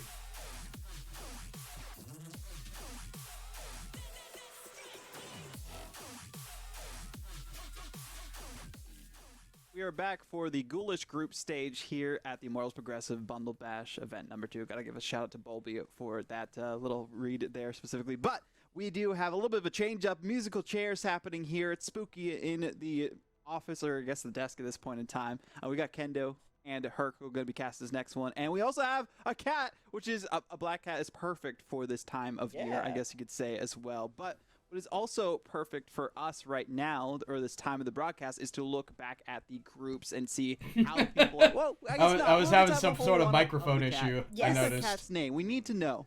This is Luna. She's a 5-month-old kitten, and she is also very spooky. She's very much in theme with the holidays right now. Perfect. With like PURR.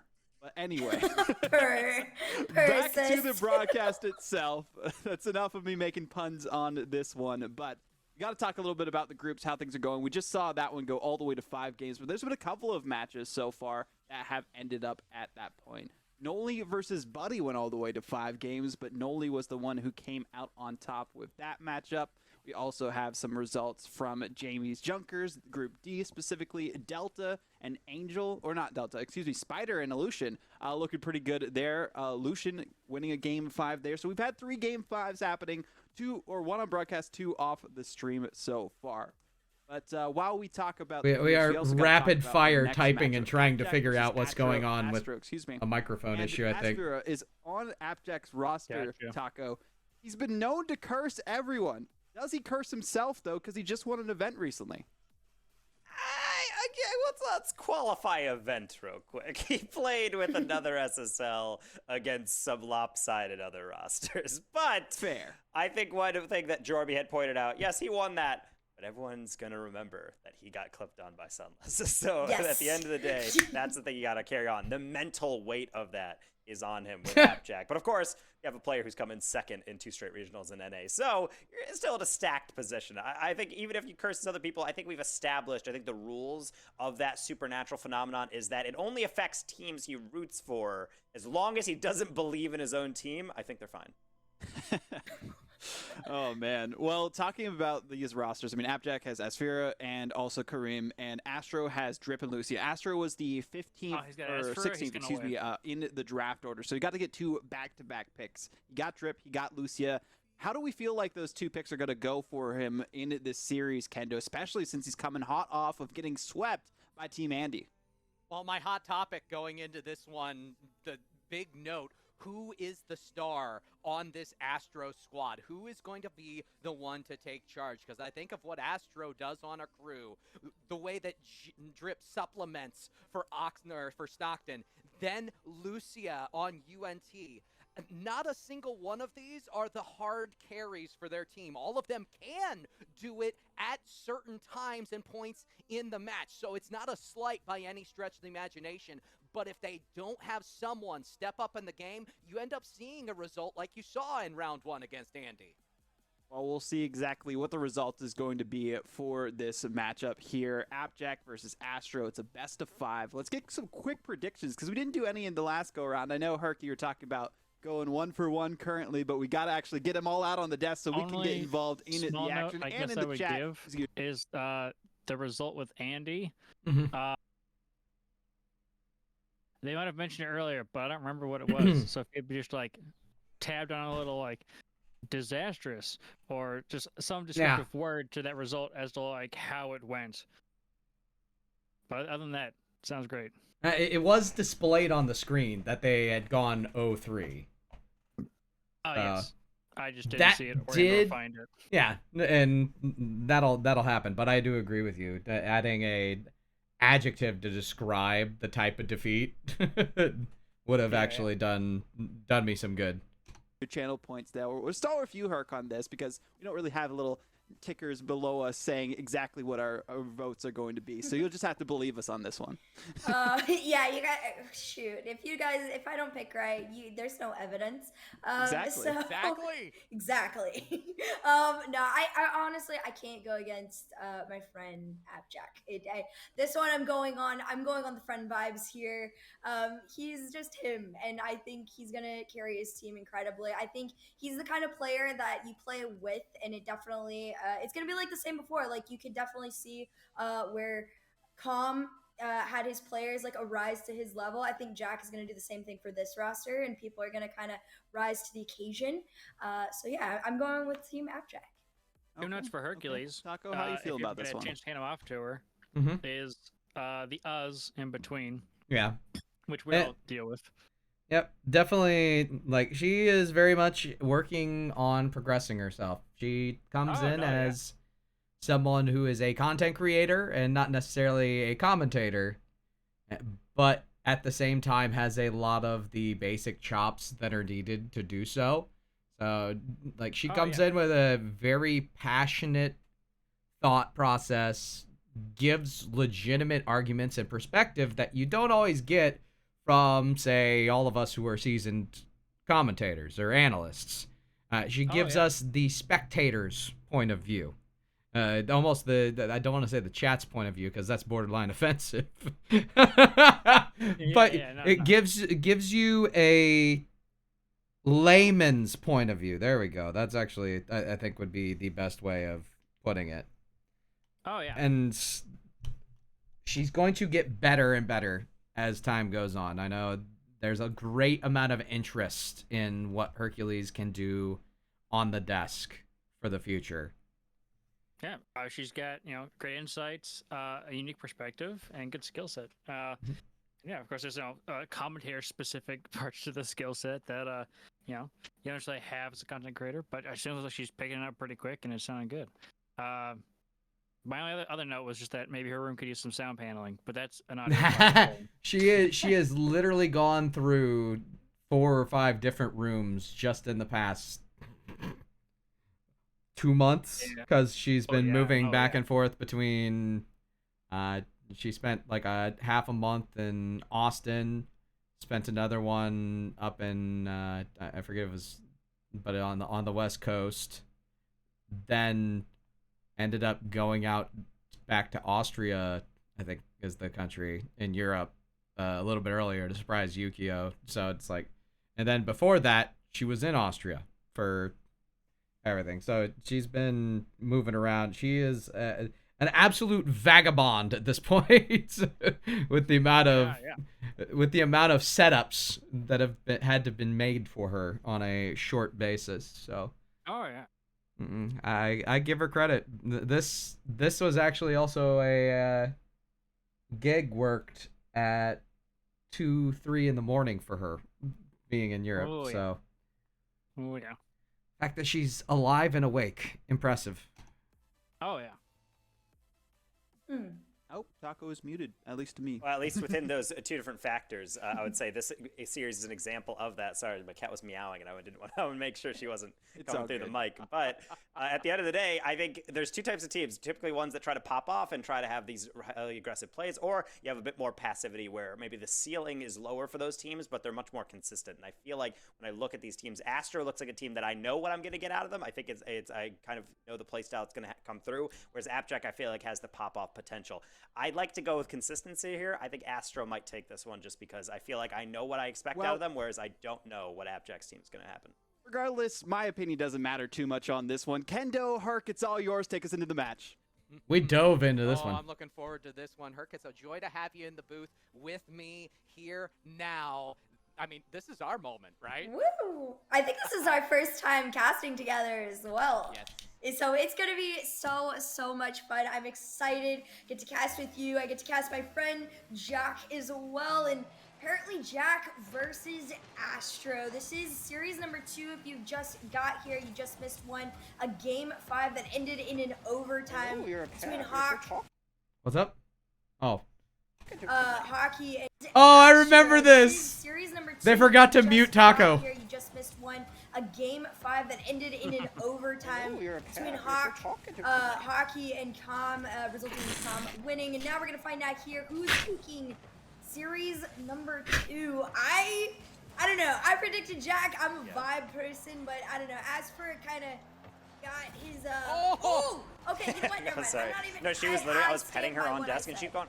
Yeah, I haven't been able to have my prediction yet. As I'm petting her, I'm like, what Jack, more do you want? I'm literally doing full everything confidence. you need. If Jack's I playing might like just go that, feed them just to satiate them for now because like they ate probably like 5 hours ago, but I'm like, normally I try to feed them like 6.5 because they still have dry food to go through, but I'm like, I think at the end of the day they tend to get a little bit more like when they eat. Like, bro, it's time to eat. Like, come on, what the wet food.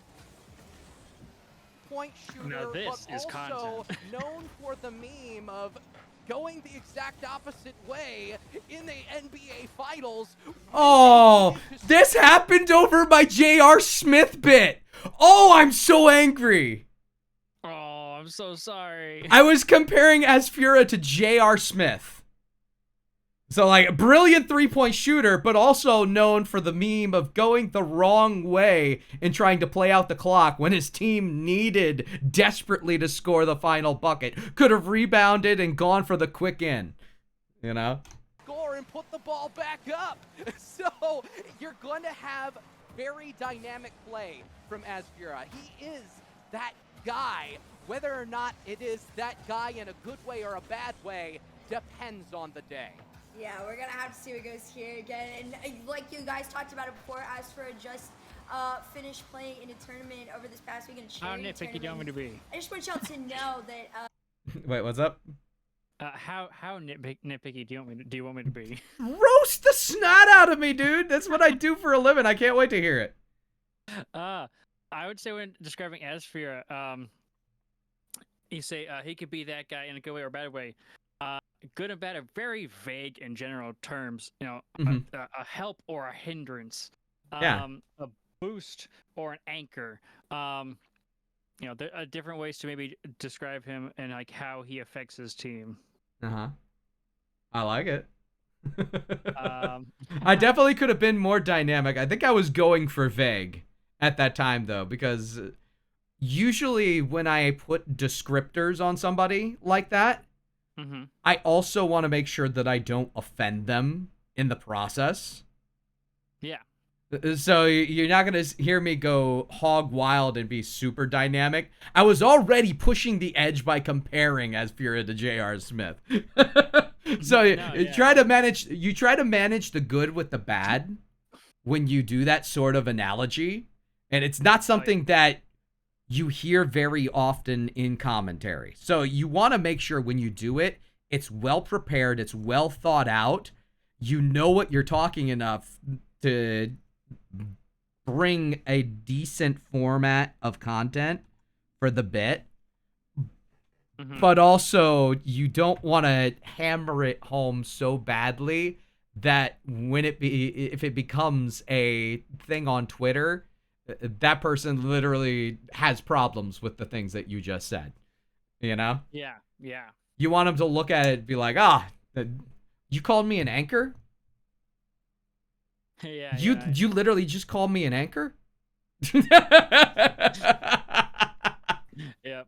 So that would be my counter argument, but I also see where you're coming from because it is vague language. Genuinely, it was vague language at that time. But also, the vague language does allow you to get in and out a little bit quicker. Oh, yeah. So that's another thing. Like, expand upon something if you feel like you can and you have the time and it's imperative. By the way, one thing I love about the start of this is first 35, 40 seconds was literally just her setting up something. Yeah. Like a complete conversation. We ended up getting with this taco over it. But we were able to come back to the back half of a very interesting, set the stage for Asfura is that guy. Just whether or not is in the good category or the bad category depends upon the day, So we spent the first minute and a quarter talking about things and storylines that could develop, and it was all idealistic. It was all maybe this is gonna be what happens. I never got my prediction in, but if apparently Jack is nailing them like that, my goodness, that's good. Apparently Jack's team all the way. I took that man to game 4, so I don't know. He's got to really step it up here. But I think it's very, very possible. You definitely know everybody on the side of Team Astro does not want to have their booties handed to themselves. But I don't know, it might be kind of difficult with this second shot finding its way on in. Is Karim is able to get a 2-goal lead for apparently Jack. This is really good stuff, and Jack leading the way in order to enable this goal yet again. My big thought on this team was, can Jack be the distributor that we know he can be. So yes, the answer, veritably yes, here in the first minute and a half, but we have a lot more Rocket League to play. Yeah, there's so much time to go. We're literally just in our I placed way too much trust in Esfira to get that beyond midfield. first game here. Here's a shot opportunity from Astro. Finally, them having some sort of like a light at the end of their tunnel, but they just see it. They haven't quite gotten to it yet.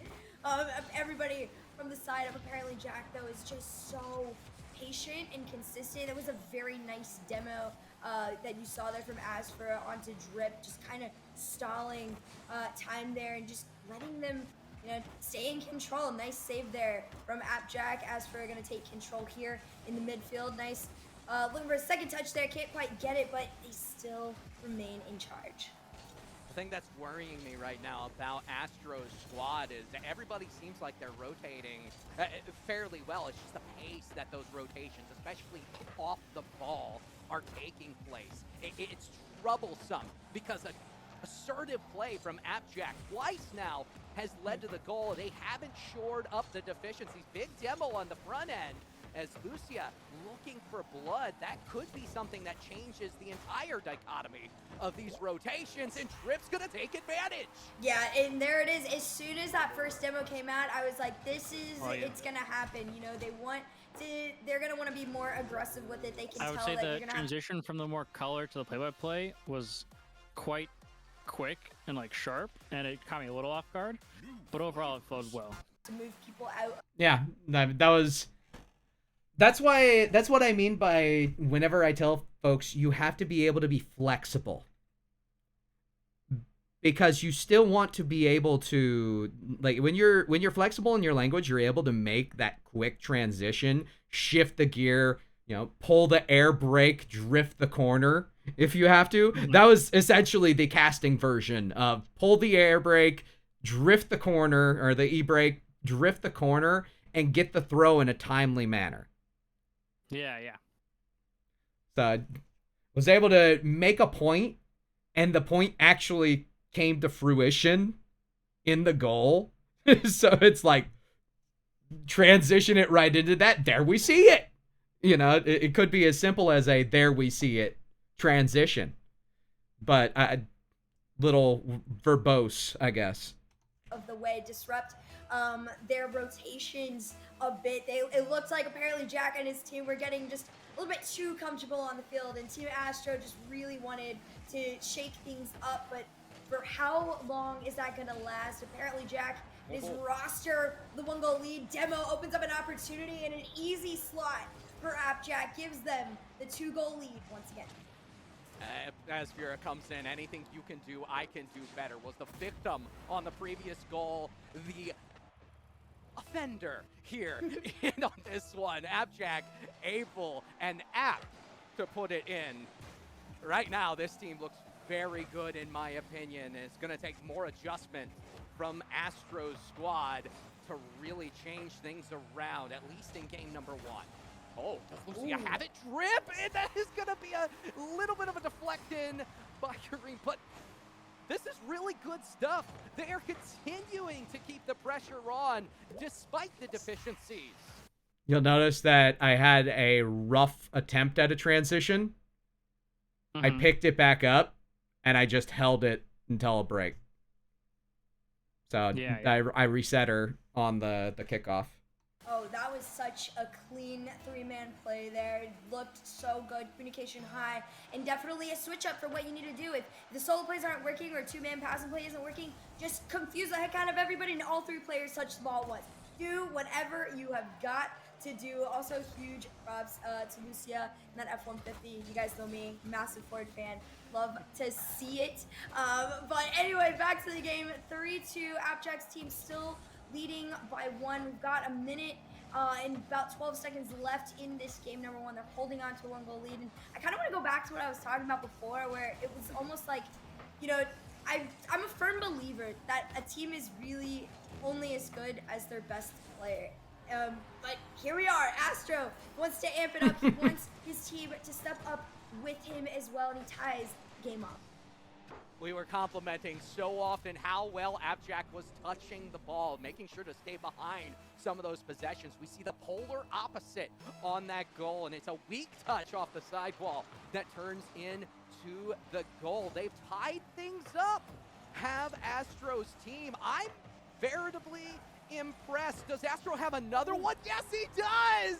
They make the comeback, and now it's a 4-3 game. And now it's time. There's gonna be a shift in pace here. Astro, 2 goals, 2 response goals back to back, 1 to equalize and 1 to get the lead for his team. And again, I said it before, you're only as good as your best player. You got to be able to step up to the plate as high as the best one is, and Astro is really raising the bar for his team. He wants them to have the opportunity to win against Abjack after such a strong opening game on the side of Abjack. But 30 seconds left on the clock. Astro and his roster now leading by 1, looking to lead by 2 if possible. Shot towards the net. This one doesn't quite find its way on in, but Abjack's gonna carry this one over to the opposite end. Drip is gonna put this one away. Maybe it was a discussion in between matches that really allowed the Astro squad to calm themselves down, but they go down early in this match number 1, and they come back with vengeance. 0 seconds on the clock. Team Astro comes from behind dynamically to show us a very good look. They did absolutely incredible, and I do want to correct myself on one thing. That entire time, I meant to say is good as their worst player, and I looked over to the chat and someone said it. I was like, is that not what I said? Pardon me, it is 3 a.m. I casted RLCS all day today. English is not in the books right now, but yes, I definitely meant as good as their worst player. Thank you. Chat always got me on their back. Much love to Chad at all times, especially hanging out. I know we got the raid earlier, and it's been a non-stop really growth, not only a sustain, but everybody's been hanging out in the Rocket League community, coming together. Immortals Progressive, Bundle Bash. We are all bashing here, and apparently Jack's squad. I went into this mentality, who could be the highlight? The team play was not a question for me whatsoever. And here in game number 1, they were all able to be the highlight. So that tells me this is a dangerous team going into game 2. No, it really and truly is. I think Astro definitely shouldn't be counted out just because of who the pro is on the side of Jack's team. I know Jack's had some incredible RLCS results recently, and it can be intimidating, not just for your team, but for the opposing team as well. I think even just being the teammate to Jack could be a little bit terrifying, if I say so myself. And you definitely, you want to take Astro's lead, and sometimes you just want to bump him out of the way and do things yourself. So very much so, very much so. I hear you on that. I feel that it's going to become my spirit animal by the end of the day. And at the moment, we have Team Astro looking to calm things down. I'd like to see the adjustments from Abjack's squad. Asfura and Kareem bring a couple of X factors to the table, but unless they get everything organized, turn it into some sort of canasta, they aren't gonna score any points on the board. That's an interesting word, canasta. My vocabulary has expanded so much since I started casting. I also just make up words at this point too. It's very, very fun. You say it. I learned that if you say things confidently enough, everybody believes you. But there. The conversation got very interesting. Do you know what a canasta is? No. So a canasta is actually a scoring hand in numerous card games. Interesting. Yeah, not necessarily like poker card games, but things like hand and foot. Yeah, there's a couple of different games, and that was one of my more vague polls. But anytime you go to a nursing home, you see a group of elderly folks playing cards, ask them what a canasta is, and they'll know exactly what you mean. It sounds familiar. I think I've interacted and heard it. I just don't remember it all. I'm actually. Let me see if I can even spell it right. Canasta. A basket. So yeah, he looks like he was also in Rummy. Spanish for basket. Okay, that's awesome. Interesting. So we're throwing out words. They're being used somewhat properly. We are here is a scoring A opportunity. grouping of good plays. We are Canasta. still scoreless though in this game number 2. Not quite looking like game number 1 did at all. You can tell things are a little bit more on the safer side. Here's a shot. This one gets saved from the backboard end, and Jack wants to continue that pressure, but Astro and his roster have definitely amped up that defensive end and definitely want to just keep everybody back and away from their net for as long as possible. Taking a large look at Lucia, and Lucia has been very important, especially on the back end of some of these rotations. You commented on the F-150. Lucia actually an F-150 main. I don't know if that has anything to do with being from North Texas and definitely. Being from that school in Denton, or if it's just a legitimate, I like this car, this is my choice. I can respect it being a Merc main. Oh no, that's the most yee thing I've ever heard, is that he's from Denton, Texas and mains an F-150 in Rocket League. But what else is gonna be super incredible is watching Jack get this one in. You can see him just carry it all the way. Full around content in the this game, corner by and the way. getting this one Oh, yeah. right past Astro. You think about other types of games, the phrase hesitation ends lives. Well, in this case, it scores goals for the opposing team. You cannot allow Abjack to dismantle the entire defensive rotation like that. Speaking of rotations, this is pretty. Take Feels a look at this bad. switch. Oh my Why? goodness, this one here, you can Why see did this off goal? the ceiling. This one gets put high, and I Astro highlighted able this in the to next goal continue the to be follow-up, ones that I clipped. equalize for his team, and 2:16 left. Just because I It's felt like I tied had a for first really good time in transition on it. game number 2 here. Uh-huh. And I'm sorry. I'm looking. Sleeky had a flippin' lag spike at the wrong time. I'm kind of mad now. No, I'm kidding. Has been going on since I That's mentioned always like rough. the weakest You're like, link oh, this thing. is great. And I just want And you it guys didn't to come know through on that stream. I'm gonna sit here and say there is no definitive answer that a team is as strong as the Should strongest I player be or the streaming my weakest. I own think it perspective with my absolutely goes voice both just ways. in case? You're only What? Just my own Like- perspective with the yeah, I know, right? Should I be capturing the director feed coming to me alongside my voice just in case? You know, that actually wouldn't be a bad thing, but at the same time, it would be a lot of resources killed. Yeah. Hey, I don't know what happened, but it looks like the stream and the internet finally decided to stabilize itself. Kind of cool. Good job. Wonderful. Good job, Twitch. Goodbye. Good job, Cox. as strong as your strongest, but you're also Way to only figure as things strong as out. your weakest. If your weakest can keep up with your strongest, it definitely is going to affect you in the best way possible. But if they can't, that will also be your downfall. So it goes both ways. And I think on the side of Astro, you know, we see Astro opening up a lot of these opportunities for him and his teammates. And now Drip and Lucia are wanting to keep up. You can see this pass, and he tries to get it in, and Abjack just is able to get the save and keep his team alive. Was also able to get the ball to the corner on the secondary attempt. Abjack taking names. Do they actually have the travel all the way down? It'll be at the very least be a clear and a breath of fresh air for the team. You gotta Blue. be I kidding completely me. agree with My you, though. It can go microphone? both ways. You consider how fast Ah. these challenges are, how quickly the game runs.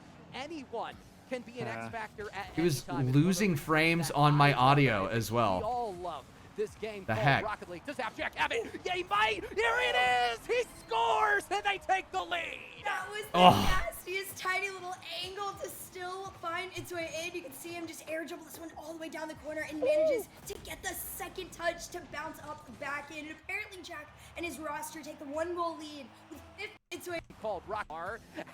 Be a clear and a breath of fresh air for the team in blue. I completely agree with you, though. It can go both ways. You consider how fast some of these challenges are, how quickly the game runs.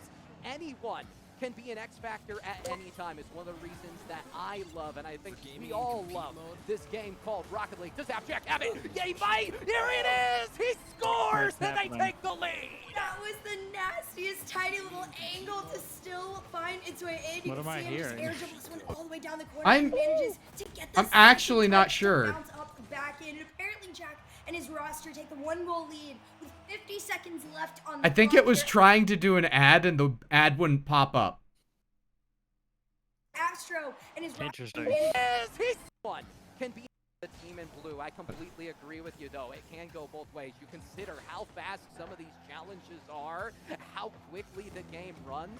Anyone can be an X factor at any time. It's one of the reasons that I love, and I think we all love, this game called Rocket League. Does Appjack have it? Yeah, he might! Here it is! He scores, and they take the lead! That was the Okay, that That sounds great.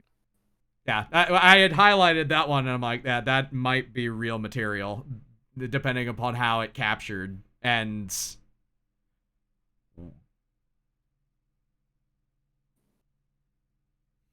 I'm underlining. good. I'm underlining that one because we have. I'll probably have to figure out a way to cut it down just a little bit. Uh-huh. It's something 15 to 20 seconds, but just as far as the feel of that one's real worthy. Mainly with the tail end of my enunciation. Because I reach a very rare level of hype and high end on that call, but my mic actually stayed with the entire thing, and that's brilliant. That I love, Heck and I yeah. think we all love, this game called Rocket League. Does Appjack have it? Yeah, he might! Here it is! He scores, and they take the lead! That was the nastiest That was the nastiest. tiny little angle to still find its way in. You can see him just I can actually cut it somewhere in the middle of that replay and just fade it after. That was the nastiest. Yeah. Fade to black. Get a little bit of the hurt voice in there, but oh, that was beautiful. That was beautiful.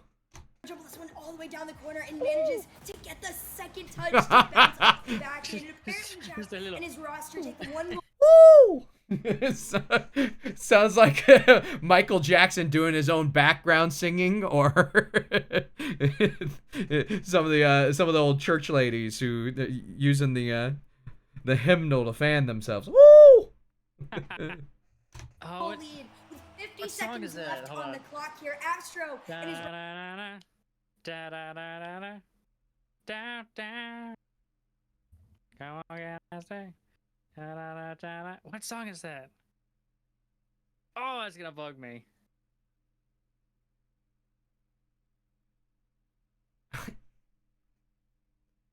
There's some song that like it almost sounds the exact same as that.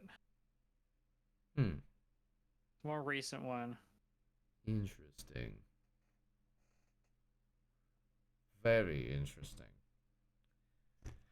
I'm not sure. I'm gonna keep it going though, because we're getting closer to game's end. Let's do it. Let's do it.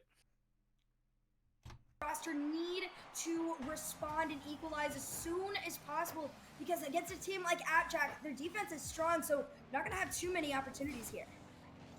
No, you will not. The time is now, especially if you are Team Astro. You start off with the lead. You want to keep pressing the issue. Instead, it's Cream able to get this and push it straight down. Appjack is there, but now there's a chance for a 2v1. Back the other way. Here's Astro. By one, but not by two, and that is an overcommit for the ages that will go unpunished.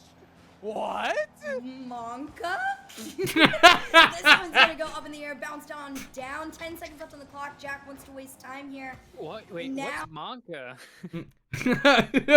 Wait, Monka, as in like the emote? No idea. I don't really like. I don't watch Twitch other than like RLCS streams.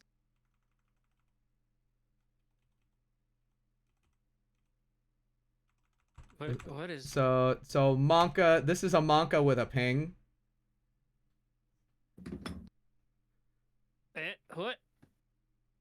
Or there. So it's the Pepe frog, only it's like sweaty what? Yeah, it's sweaty Pepe essentially.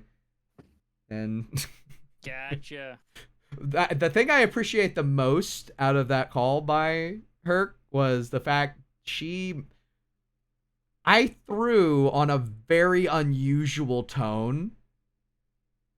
She not only came up and matched it, but then brought it back down and de-escalated it. It was well done. It was very well done. Like, that is the type of... Like, a lot of seasoned casters don't do that well. There'll be times where I would do something like that, and then I would get monotone after it and be like, well, that's exactly what we will see here live on the pitch. But instead, what I get is this, and it sounds so much freaking better. Oh yeah. What? Monka? Monka? Not by two, and that is an overcommit for the ages that will go unpunished. What? Monka? And she picked it up so freaking well, dude. Oh yeah. Oh yeah. That is 10 out of 10. Oh, I need to clip that one. 1, 2.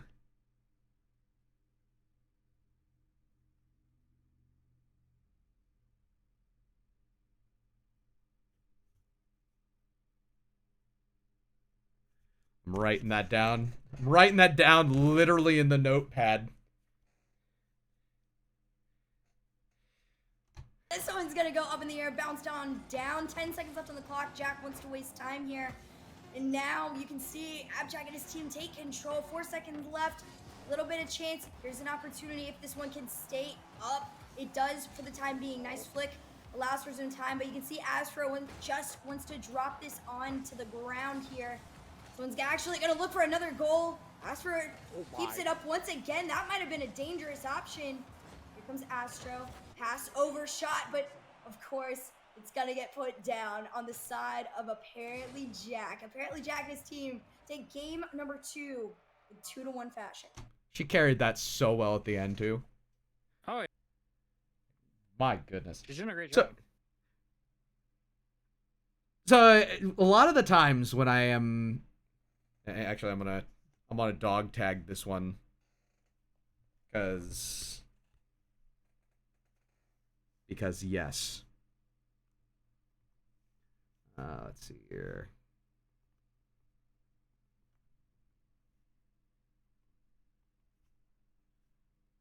Okay. 2, 1, 6. There we go.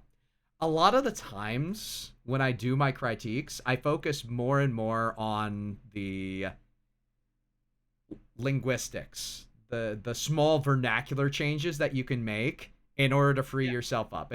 If anything, it's something I feel like I can give better expertise on than a large amount of other people who would do the type of coaching that I do, or do the type of VOD review that I do.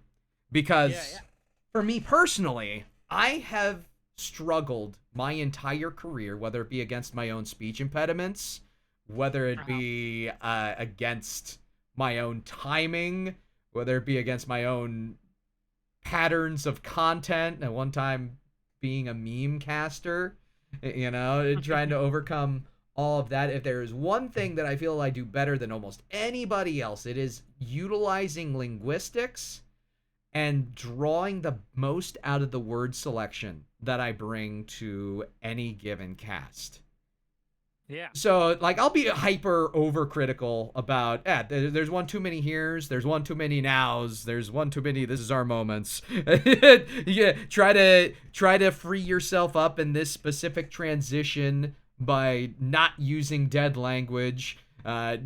Bring this single word 3 words before it and use your tone to emphasize it in order to create a much more powerful sentence structure. So I can do that till the cows come home. The issue is, more often than not, everybody on this side, you see the arrow moving up and down in the chat and on the stream, on that side, the gigantic chat log that has a collective amount of 12 brain cells, they don't care for a single bit of my linguistics. Sure, for me personally, it makes me better, and it allows me to free myself up to transform calls into something bigger than they originally could have been because I was getting hung up on my language. What is so much bigger than the linguistics of everything? Like, you could get all of that wrong. What you need more than anything else, but not by 2, and that is an overcommit for the ages that will is the ability to do this. What? Monka? Like, this one's gonna go up in the air, bounce down. 10 seconds left on the clock. Jack wants. If there is nothing else that comes out of this cast for her, it's something I want her to understand. What she did right there, 90% of us are still trying to master. Well, 99% of us, to be perfectly honest. I'm still trying to master that. That was picture perfect matching of tone, picking up your co-commentator in a moment of a throw that was in very interesting confines as well. I don't normally throw with 10 seconds left. In fact, I probably would have held on to that if she would not have literally saw the moment in the clear and broke in the middle of my what? Yeah. Not only did she do that, she finished off the game extremely well. She managed the tone back down to a reasonable level. And she did it all with flying colors. Oh, yeah. Like, most people listening to this, the people in the chat, are not going to care that you said, and here we are, and there, that ball right there. They're not going to care that you have catchphrases or repeat words. There might be the 5% who really like drinking games and are trying to find ways to plaster themselves. But outside of those select few who are looking for your faults, none of them care. What they came for is what we just heard with her. Monka? Bringing it back down to Da Vinci? You know? Being able to match your co-commentator's tone, create an entertaining environment to talk about the game, and add to the content that's already being done. And that was a veritable masterclass by her. And that's one of the reasons why she's in this position right now. Well, I mean, in the CRL position right now, and I'm not. But because she is able to do that with basically nothing in the experience column as far as being a commentator goes. And once she figures out, oh my goodness, once she figures out her style, once she figures out her language, I mean, it's not gonna matter. Like, she's gonna be really freaking good at it. Oh, yeah. But the encouragement to everybody would be, yes, I focus a lot on words in these casting workshops, but what everybody should focus themselves even more so on is being able to match your teammates' tone in the booth, create interesting conversations, and make the very best content you possibly can that works alongside of the game on the pitch. You don't want it to be something that derails what's on the pitch. You don't want to crack a joke and have everybody in the booth and in production laughing in your ear. sure, that's funny, but 30 seconds later when you've missed 2 goals and you go into overtime and nobody got a call in edgewise, that's not going to matter. Yeah. And plus you're taking the star away from the real stars, which are the ones on the pitch. It's the ability to feel the flow and create entertainment. That's what sets people apart.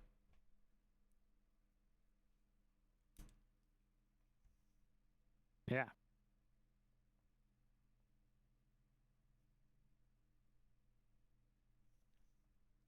Wrote down my times on that because that's gonna be a highlight. Oh yeah. To waste time here, and now you can see Astro just wants to drop this onto the ground here. But like vocabulary wise, I'm casting circles around her. I'm not trying to put us at odds end by any stretch. Like my vernacular, it comes with 5.5 years of casting experience doing this game at a high level, casting professional play for 3 years. So it's like I'm very comfortable in these scenarios and I'm having lots of fun. I've taught so many different people that I can work with anybody. And usually, keep in mind, this cast is a first time working together. Yeah.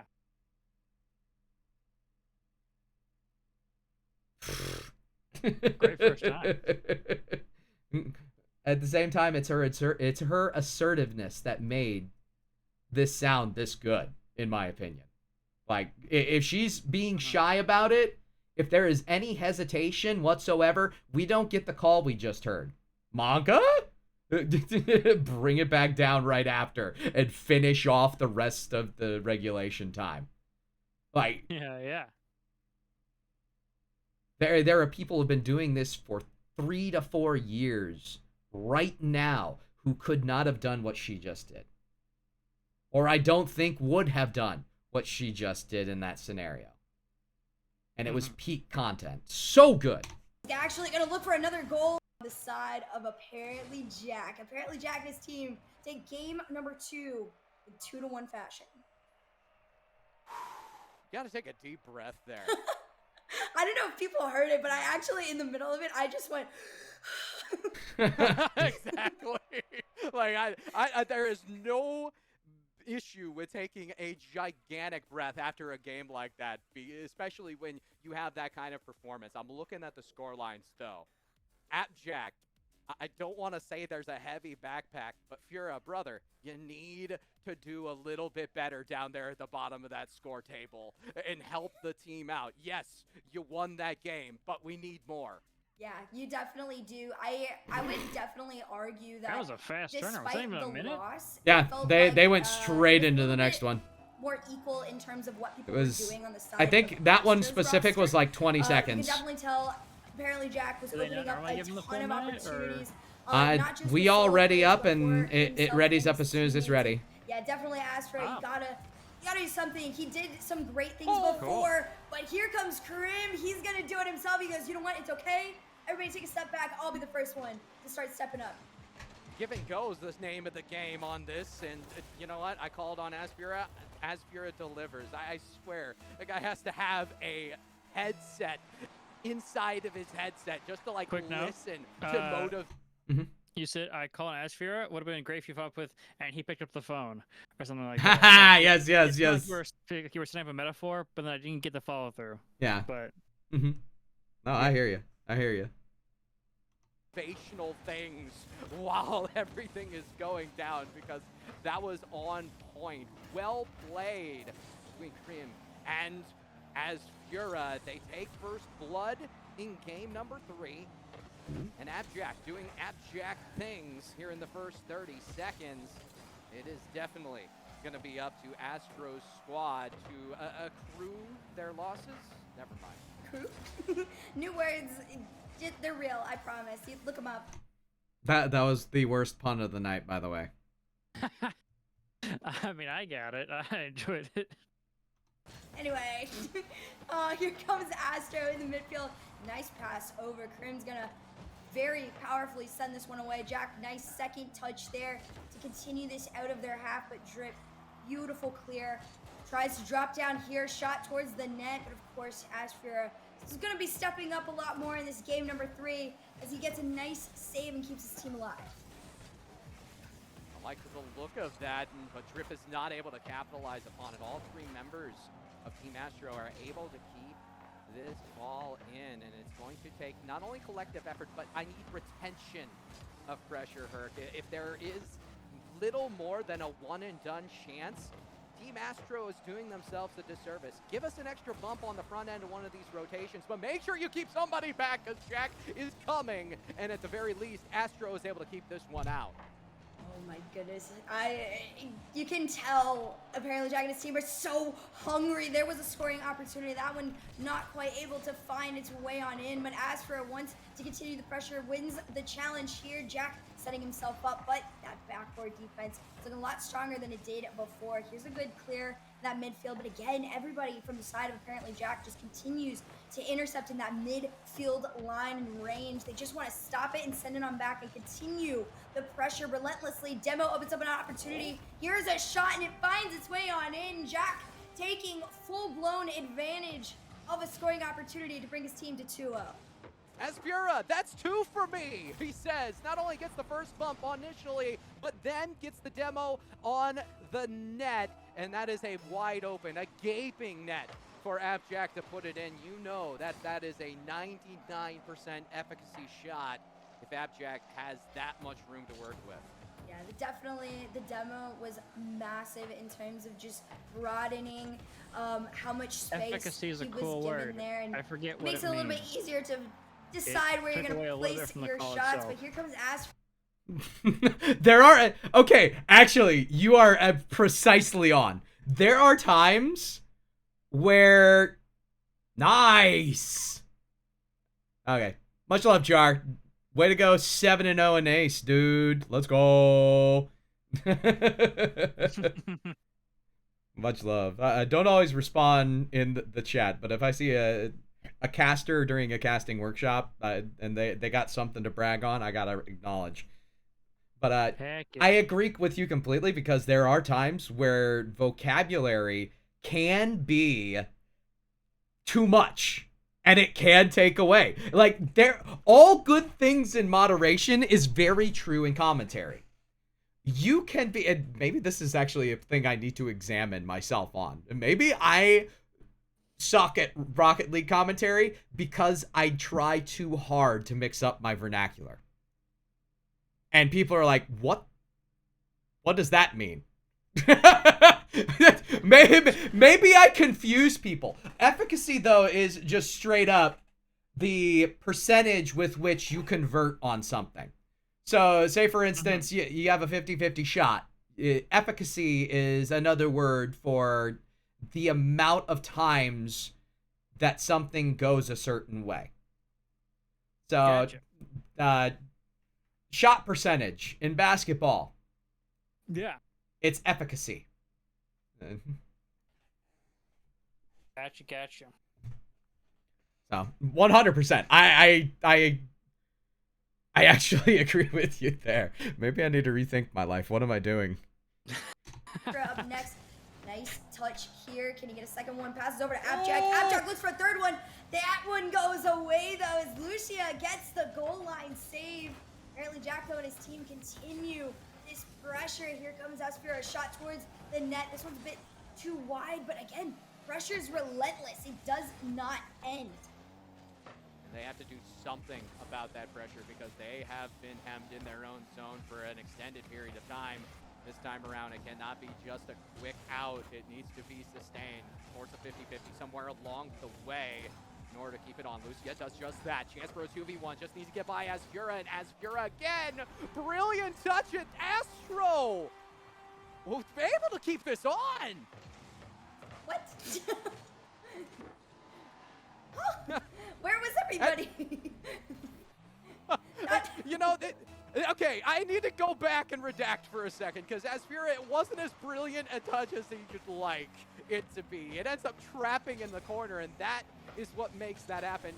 90% of the time, that's not a goal. It was just an excellent angle by Astro to make that one go all the way through. Oh, Kareem. Oh my goodness, Kareem. Close. This dude is stepping up so much in this game number 3. I love how Kendo like absolutely called out Kareem, but more specifically asked for her to like really step up. Then Kareem goes, well, you know what? I don't want to have my name called out, so I'm just going to start to do more. And here we are as Appjack sets his teammate up for success. Asphera can't quite make connection with that ball though, and now the midfield is a little bit of stress here for the side of Appjack. Asphera disrupts that play a little bit. Appjack, of course, right place, right time. 1 minute left on the clock.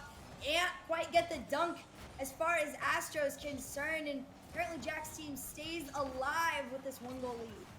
Yeah, you know it's not over until that clock strikes 0, especially with a comeback already having gone by for Team Astro. They've managed to keep ball possession in the blue half of the zone, and with only 30 seconds to go, it may just be theirs for the taking. The long ball will be fielded well by Lucia, but if Appjack is there, they beat Appjack. Oh, the drip touch doesn't come through. That could have been a shot on. That could have been the one. 18 seconds left to go here, but is it gonna be worthwhile? This one gets placed into the midfield, but sent right on back immediately by Astro. Less than 10 seconds to go. Everybody on the side of Astro is going to throw themselves at this ball and hope for a chance. Here we are, up in the air. Drip gets bumped in. It's gonna hit the ground. Apparently, Jack takes game number 3 and now sits on match point. You love to see it when they're able to keep a plan coming together. This is the team, I think, through 3 games that looks superior to the other, but I don't think we are beyond the point of no return yet for Astro's squad. I think it's time to muck up the rotations, try to get the bumps in, try to play a little bit of gritty Rocket League against Appjack's squad, because they've multiple times found Appjack on the back end of a few plays. If they can attack during the retreat, they can put themselves in a very good position to not only tie up this series, but bring it all the way back. Yeah, it's not impossible at all. I think you definitely gotta focus a little bit more on apparently Jack. He's definitely got his teammates in a backpack at the moment. So, I don't know, maybe like cut a string off the backpack or somewhat, hit that man, send him away, do whatever you gotta do to open up an opportunity. But yeah, going into this next one is going to be very, very crucial, as, of course, apparently Jack and his roster are sitting on match point here, and Astro and his team are wanting to tie up the series. Well, we have what may be a decisive game number 4, but maybe I just did my job. Asphera has already put down the curses in previous standards to make us go the distance. Will it happen again? Appjack just off on the touch. Had a really close chance there, and it's going to keep Astro's team on the retreat at least here in the first 30 seconds. We'll see if the pressure can pay off. What we're going to see here, there's a lot riding on this one, not just for the win, but for a statement. To say you defeated Appjack's team would be immense, and here's the opportunity to do so. Lucia just pushing his way on in and able to get that ball into the net. You can see Drip just absolutely destroying Appjack's car. He's like, we're going to make it wobbly. We're going to do whatever we can to throw you off your game and take that first early goal. This is where I'd say something witty about the Ford F-150, but the fact is, that was all Lucia having the leg day, able to put that one in. They were able to break out extremely well, and transition game may be the answer for this team. Again, I mentioned it in between games. These two teams, the one thing I've noticed on Appjack's squad, the one spot they're weakest is when you can catch them on the retreat. If you can get a full-on reversal of the field, the way that Astros team did to get first blood there will be. See, even I still struggle with the theirs. I don't like my there. Very good thing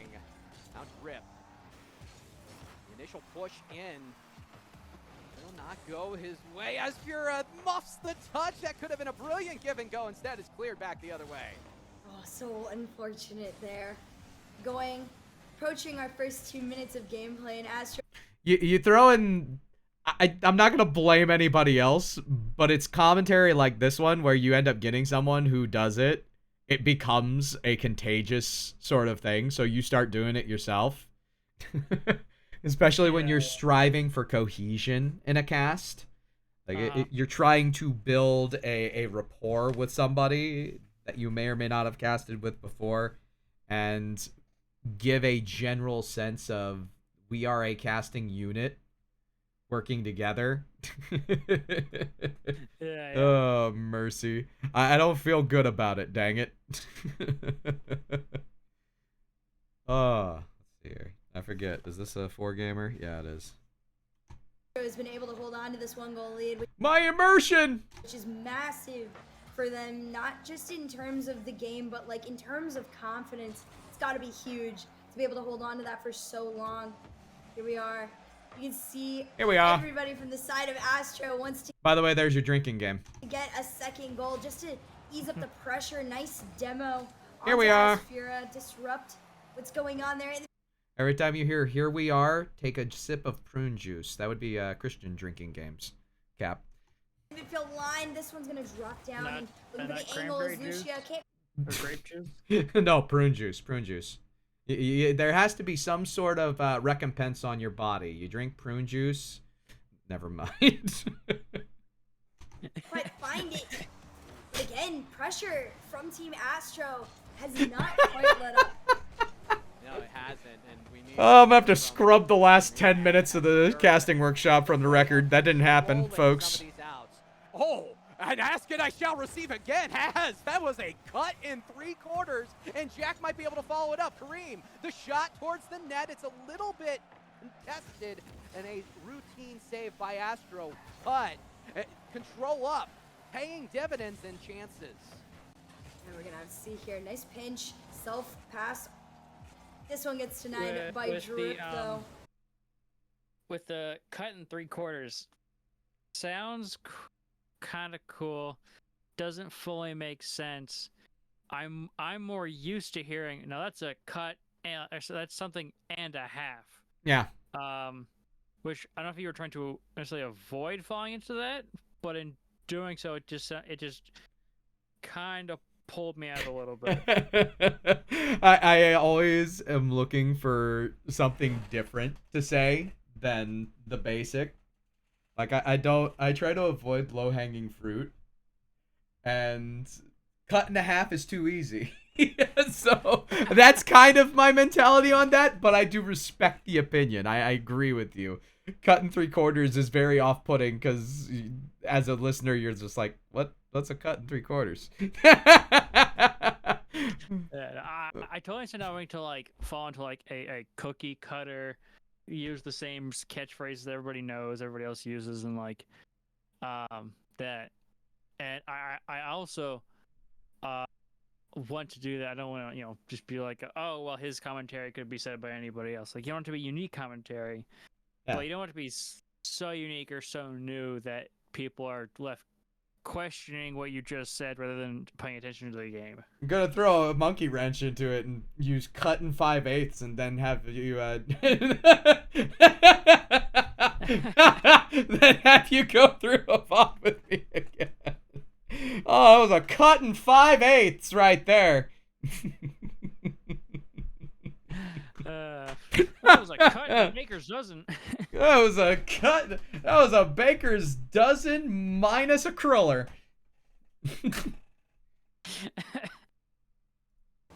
Approaching the last 2 minutes of gameplay, and Astro That was a cream-filled bay. Never mind.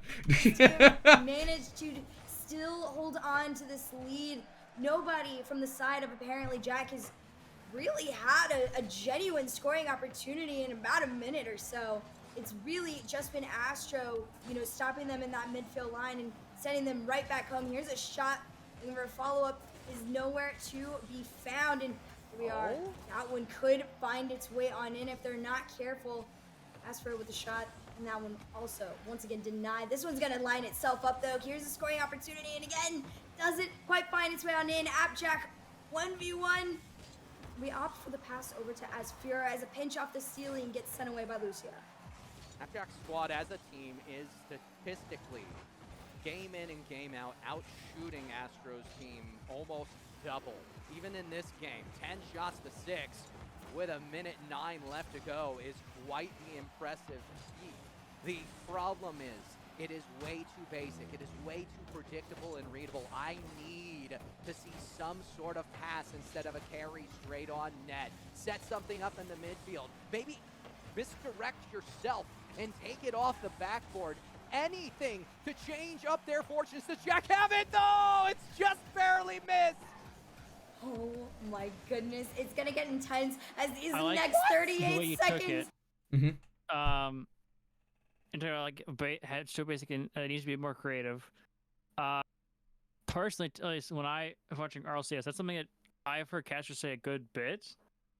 And so to change it up, maybe use a bit of a metaphor, like it's too basic. Don't give me that I don't know, pumpkin spice shot. I want a caramel apple, you know. I don't know, something like that. A small little side note. Yeah. Up there for carry straight on net. Set something up in the midfield. Maybe misdirect yourself and take it off the backboard. Anything to change up their fortunes. Does Jack have it? No, it's just barely missed. Oh my goodness, it's gonna get intense as these next 38 seconds, you can see it. Astra's incredible shot. He wants to keep his team alive. Here comes Drip. Here's a very open opportunity, but with 30 seconds left, you just gotta waste time and hold on at this point. Lucia with the F-150 just ramming his way on in towards that goal line. Nobody from the side of apparently Jack can break out. Demo onto Astro though. There's a little bit of breathing room. That was everything. That was can't even put into words, but apparently Jack and his team have found the equalizer. You know, I don't want to discount the goal we just saw, and credit to Kareem for putting it through and tying us up. But Appjack on the previous chance really took them out of the rotation that they were comfortable with. Speaking of Astro's team, and now they go down. They have a chance not only to push it in overtime, but end this series. The thing that was craziest about that chance, though, Herc, was the fact that not only did Jack utilize the entirety of his boost to get the shot on that just missed, managed to get back with low boost and make the save. Oh my goodness, you're gonna have to be careful here. Astro, nice. You're able to get that one over Astro through the ceiling. This one actually sets up apparently Jack. He's gonna look for a double tap, maybe a triple. Can't quite find his way on in though as Drip gets the save here. Karim sets his teammate up for success. Appjack is all the way back though, ready to start a new play. Gets past one. Can't quite get past the second. He's gonna look to disrupt this somehow in the midfield. Crim over to Asper looking for a second touch. Can't quite make connection, but leaves it for Jack. And again, pressure is on. Not many connections with this ball, which is a little scary if you're rooting for the side of Appjack here. But if you're from the side of Team Astro, you're ready for the change in pace. We're gonna change of pace. I think Appjack squad ready for a couple extra shots. Astro's team have a chance, and it's due in part to the fact that Appjack squad was all just waiting for them. That is not the way to play defense. They're gonna find themselves in dangerous confines right here and now as this push on. 10 Raiders from Rocket Raccoon RL joined. Blue, but Lucia maybe a little bit too far forward. Does Appjack have it? The control through one. I love the fact that Rocket Raccoon has his own announcements going in to somebody else's chat. Really well done. Have it indeed. I would have loved to have seen a carry there. Oh my goodness, in that double demo, you could tell he really just wanted to make it as easy as possible for his team, and yet they still could not get a scoring opportunity. Here it is though, there's a shot. That one still manages to get denied by the defense of Astro. If I get past this midfield line once again, demo onto Astro, sends him all the way back home. Crim with the shot, and this one easily finds it in, pass over to Astra, and apparently Jack and his squad take series number 2 in a 3-1 win. Just call it the 2-1 difference. Apparently Jack and squad 2-1 in games 2 through 4 in order to win that series. But I think the highlight of it all was they were able to outshoot Astro's squad dynamically, thermodynamically even, to the tune of doubling them up by series end. Very impressive numbers. I hate that it ends on that sort of mistake. And let's see what Vod and Taco have to say about it as we bring them back in. Thank you, Kendo. I mean, all I have to say is Appjack is insane. Would we all agree on that? Yeah. Oh, yes. Pretty much. He's got the buff coming in, getting the guaranteed spot, making it all the way to Rotterdam. Now he's trying to win this. Why are the ads where you win a bundle bash, then you win a regional? Might see that happen if he continues with this speed of possession that he's able to take from anyone. I don't on get the the field, ads, especially whenever he's in the air, because he had free reign of it in game 2. Taco, what was happening there? Well, one thing that you really have to be aware of is when you have these rotations, there's several aspects you have to keep in mind. You have to make sure the core of it is safe, rotating all the way back to your back wall. You have one player on ball, one player on backboard, one player to cover all of the remaining things as third. But sometimes you get so focused on that back rotation that you leave the midfield open. And if you give space to a player like that, as soon as Zapjack has anything more than 50 boost, he knows that's going to be a play that he makes. So it's definitely a player that can completely change a game. I will have to say, though, hats off to Kareem there in that last game. That game looked like it was going away from him. It can slip through, flawlessly reads the exact angle and height of the clear and dunks in an equalizer. Without that goal, that game winner and eventually that series winner there in game 4 is not possible. So hats off to him. It's a spectacular read. Every single game determined by one single goal. What could have changed in the favor of Team Astro for them to come out on top in the series, Kendo? Ooh, I'm not sure, because I think what we were getting was that team at its maximum potential. They were able to stretch the team. They were able to make adjustments on the fly, and Appjack was just able to single-handedly negate some of that. It just goes to show how important that back line of defense can truly be. I think they did it to themselves more than anything else. Try to round up the rotation and make sure there's proper communication. One little mistake here or there and eventually led to their downfall. In case in point, we saw the game winner in game 4. It was one little mistouch that left a 2v none, and I mean, that's pay dirt every time. What happens, especially when you're playing with teammates you aren't quite familiar with. They just chose their teams yesterday during the captain's draft. Now they are here. And we've seen 2 of the matches go almost the distance. I don't care so about far. Buffalo Wild Wings, dang it. We probably could have gotten there if, unfortunately, I don't Astro even didn't, gotta beat well, not us. the Team Astro specifically, didn't fumble the bag in that 4th game. But speaking of Team Astro, who really stuck out in your mind, Herc, as like the top player of that roster? I'll be very honest. I'm still gonna say Astro. Like, I think the entire team did incredible. I think, like the second place person I would say would be Lucia. Yeah. But Astro really. Music's biggest star. I've literally broken it. Team. He opened up so many opportunities, and really, I talked about it at the beginning of this series, and it opened up like this crazy can of worms conversation in the chat where, like I mentioned, you know, you're only as strong as your strongest player, but on the opposite end, as strong as your weakest player. I think Astro definitely like wanted Drip and Lucia to rise to his level, and they did the best that they could. But it's really hard when you're going up against Appjack. Appjack's like 2 people in one. They were really playing against 4 people at one point, so they did everything they could. But Astro, definitely credit to where it's due. He did incredible. Well, in one of the groups, we already know who's going to be top 2 just based on the results so far. But we'll go through those results a little bit later after we take our second break of the day, and we'll see you just after that. So I said, yeah, you're saving hundreds with the home and auto bundle That's from a Progressive, really good but job. there's no... I really enjoyed it.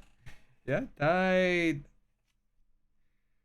I still need to watch back through the entire thing, but man, I appreciate the fact that you went out of the way and found some decent roasts and notes for me, because that was really good. Of course.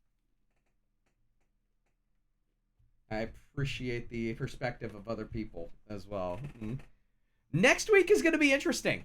Next week, I'm planning on doing a solo cast review because the KCP broadcast I did for OCE, the first 2/3 of it were solo cast.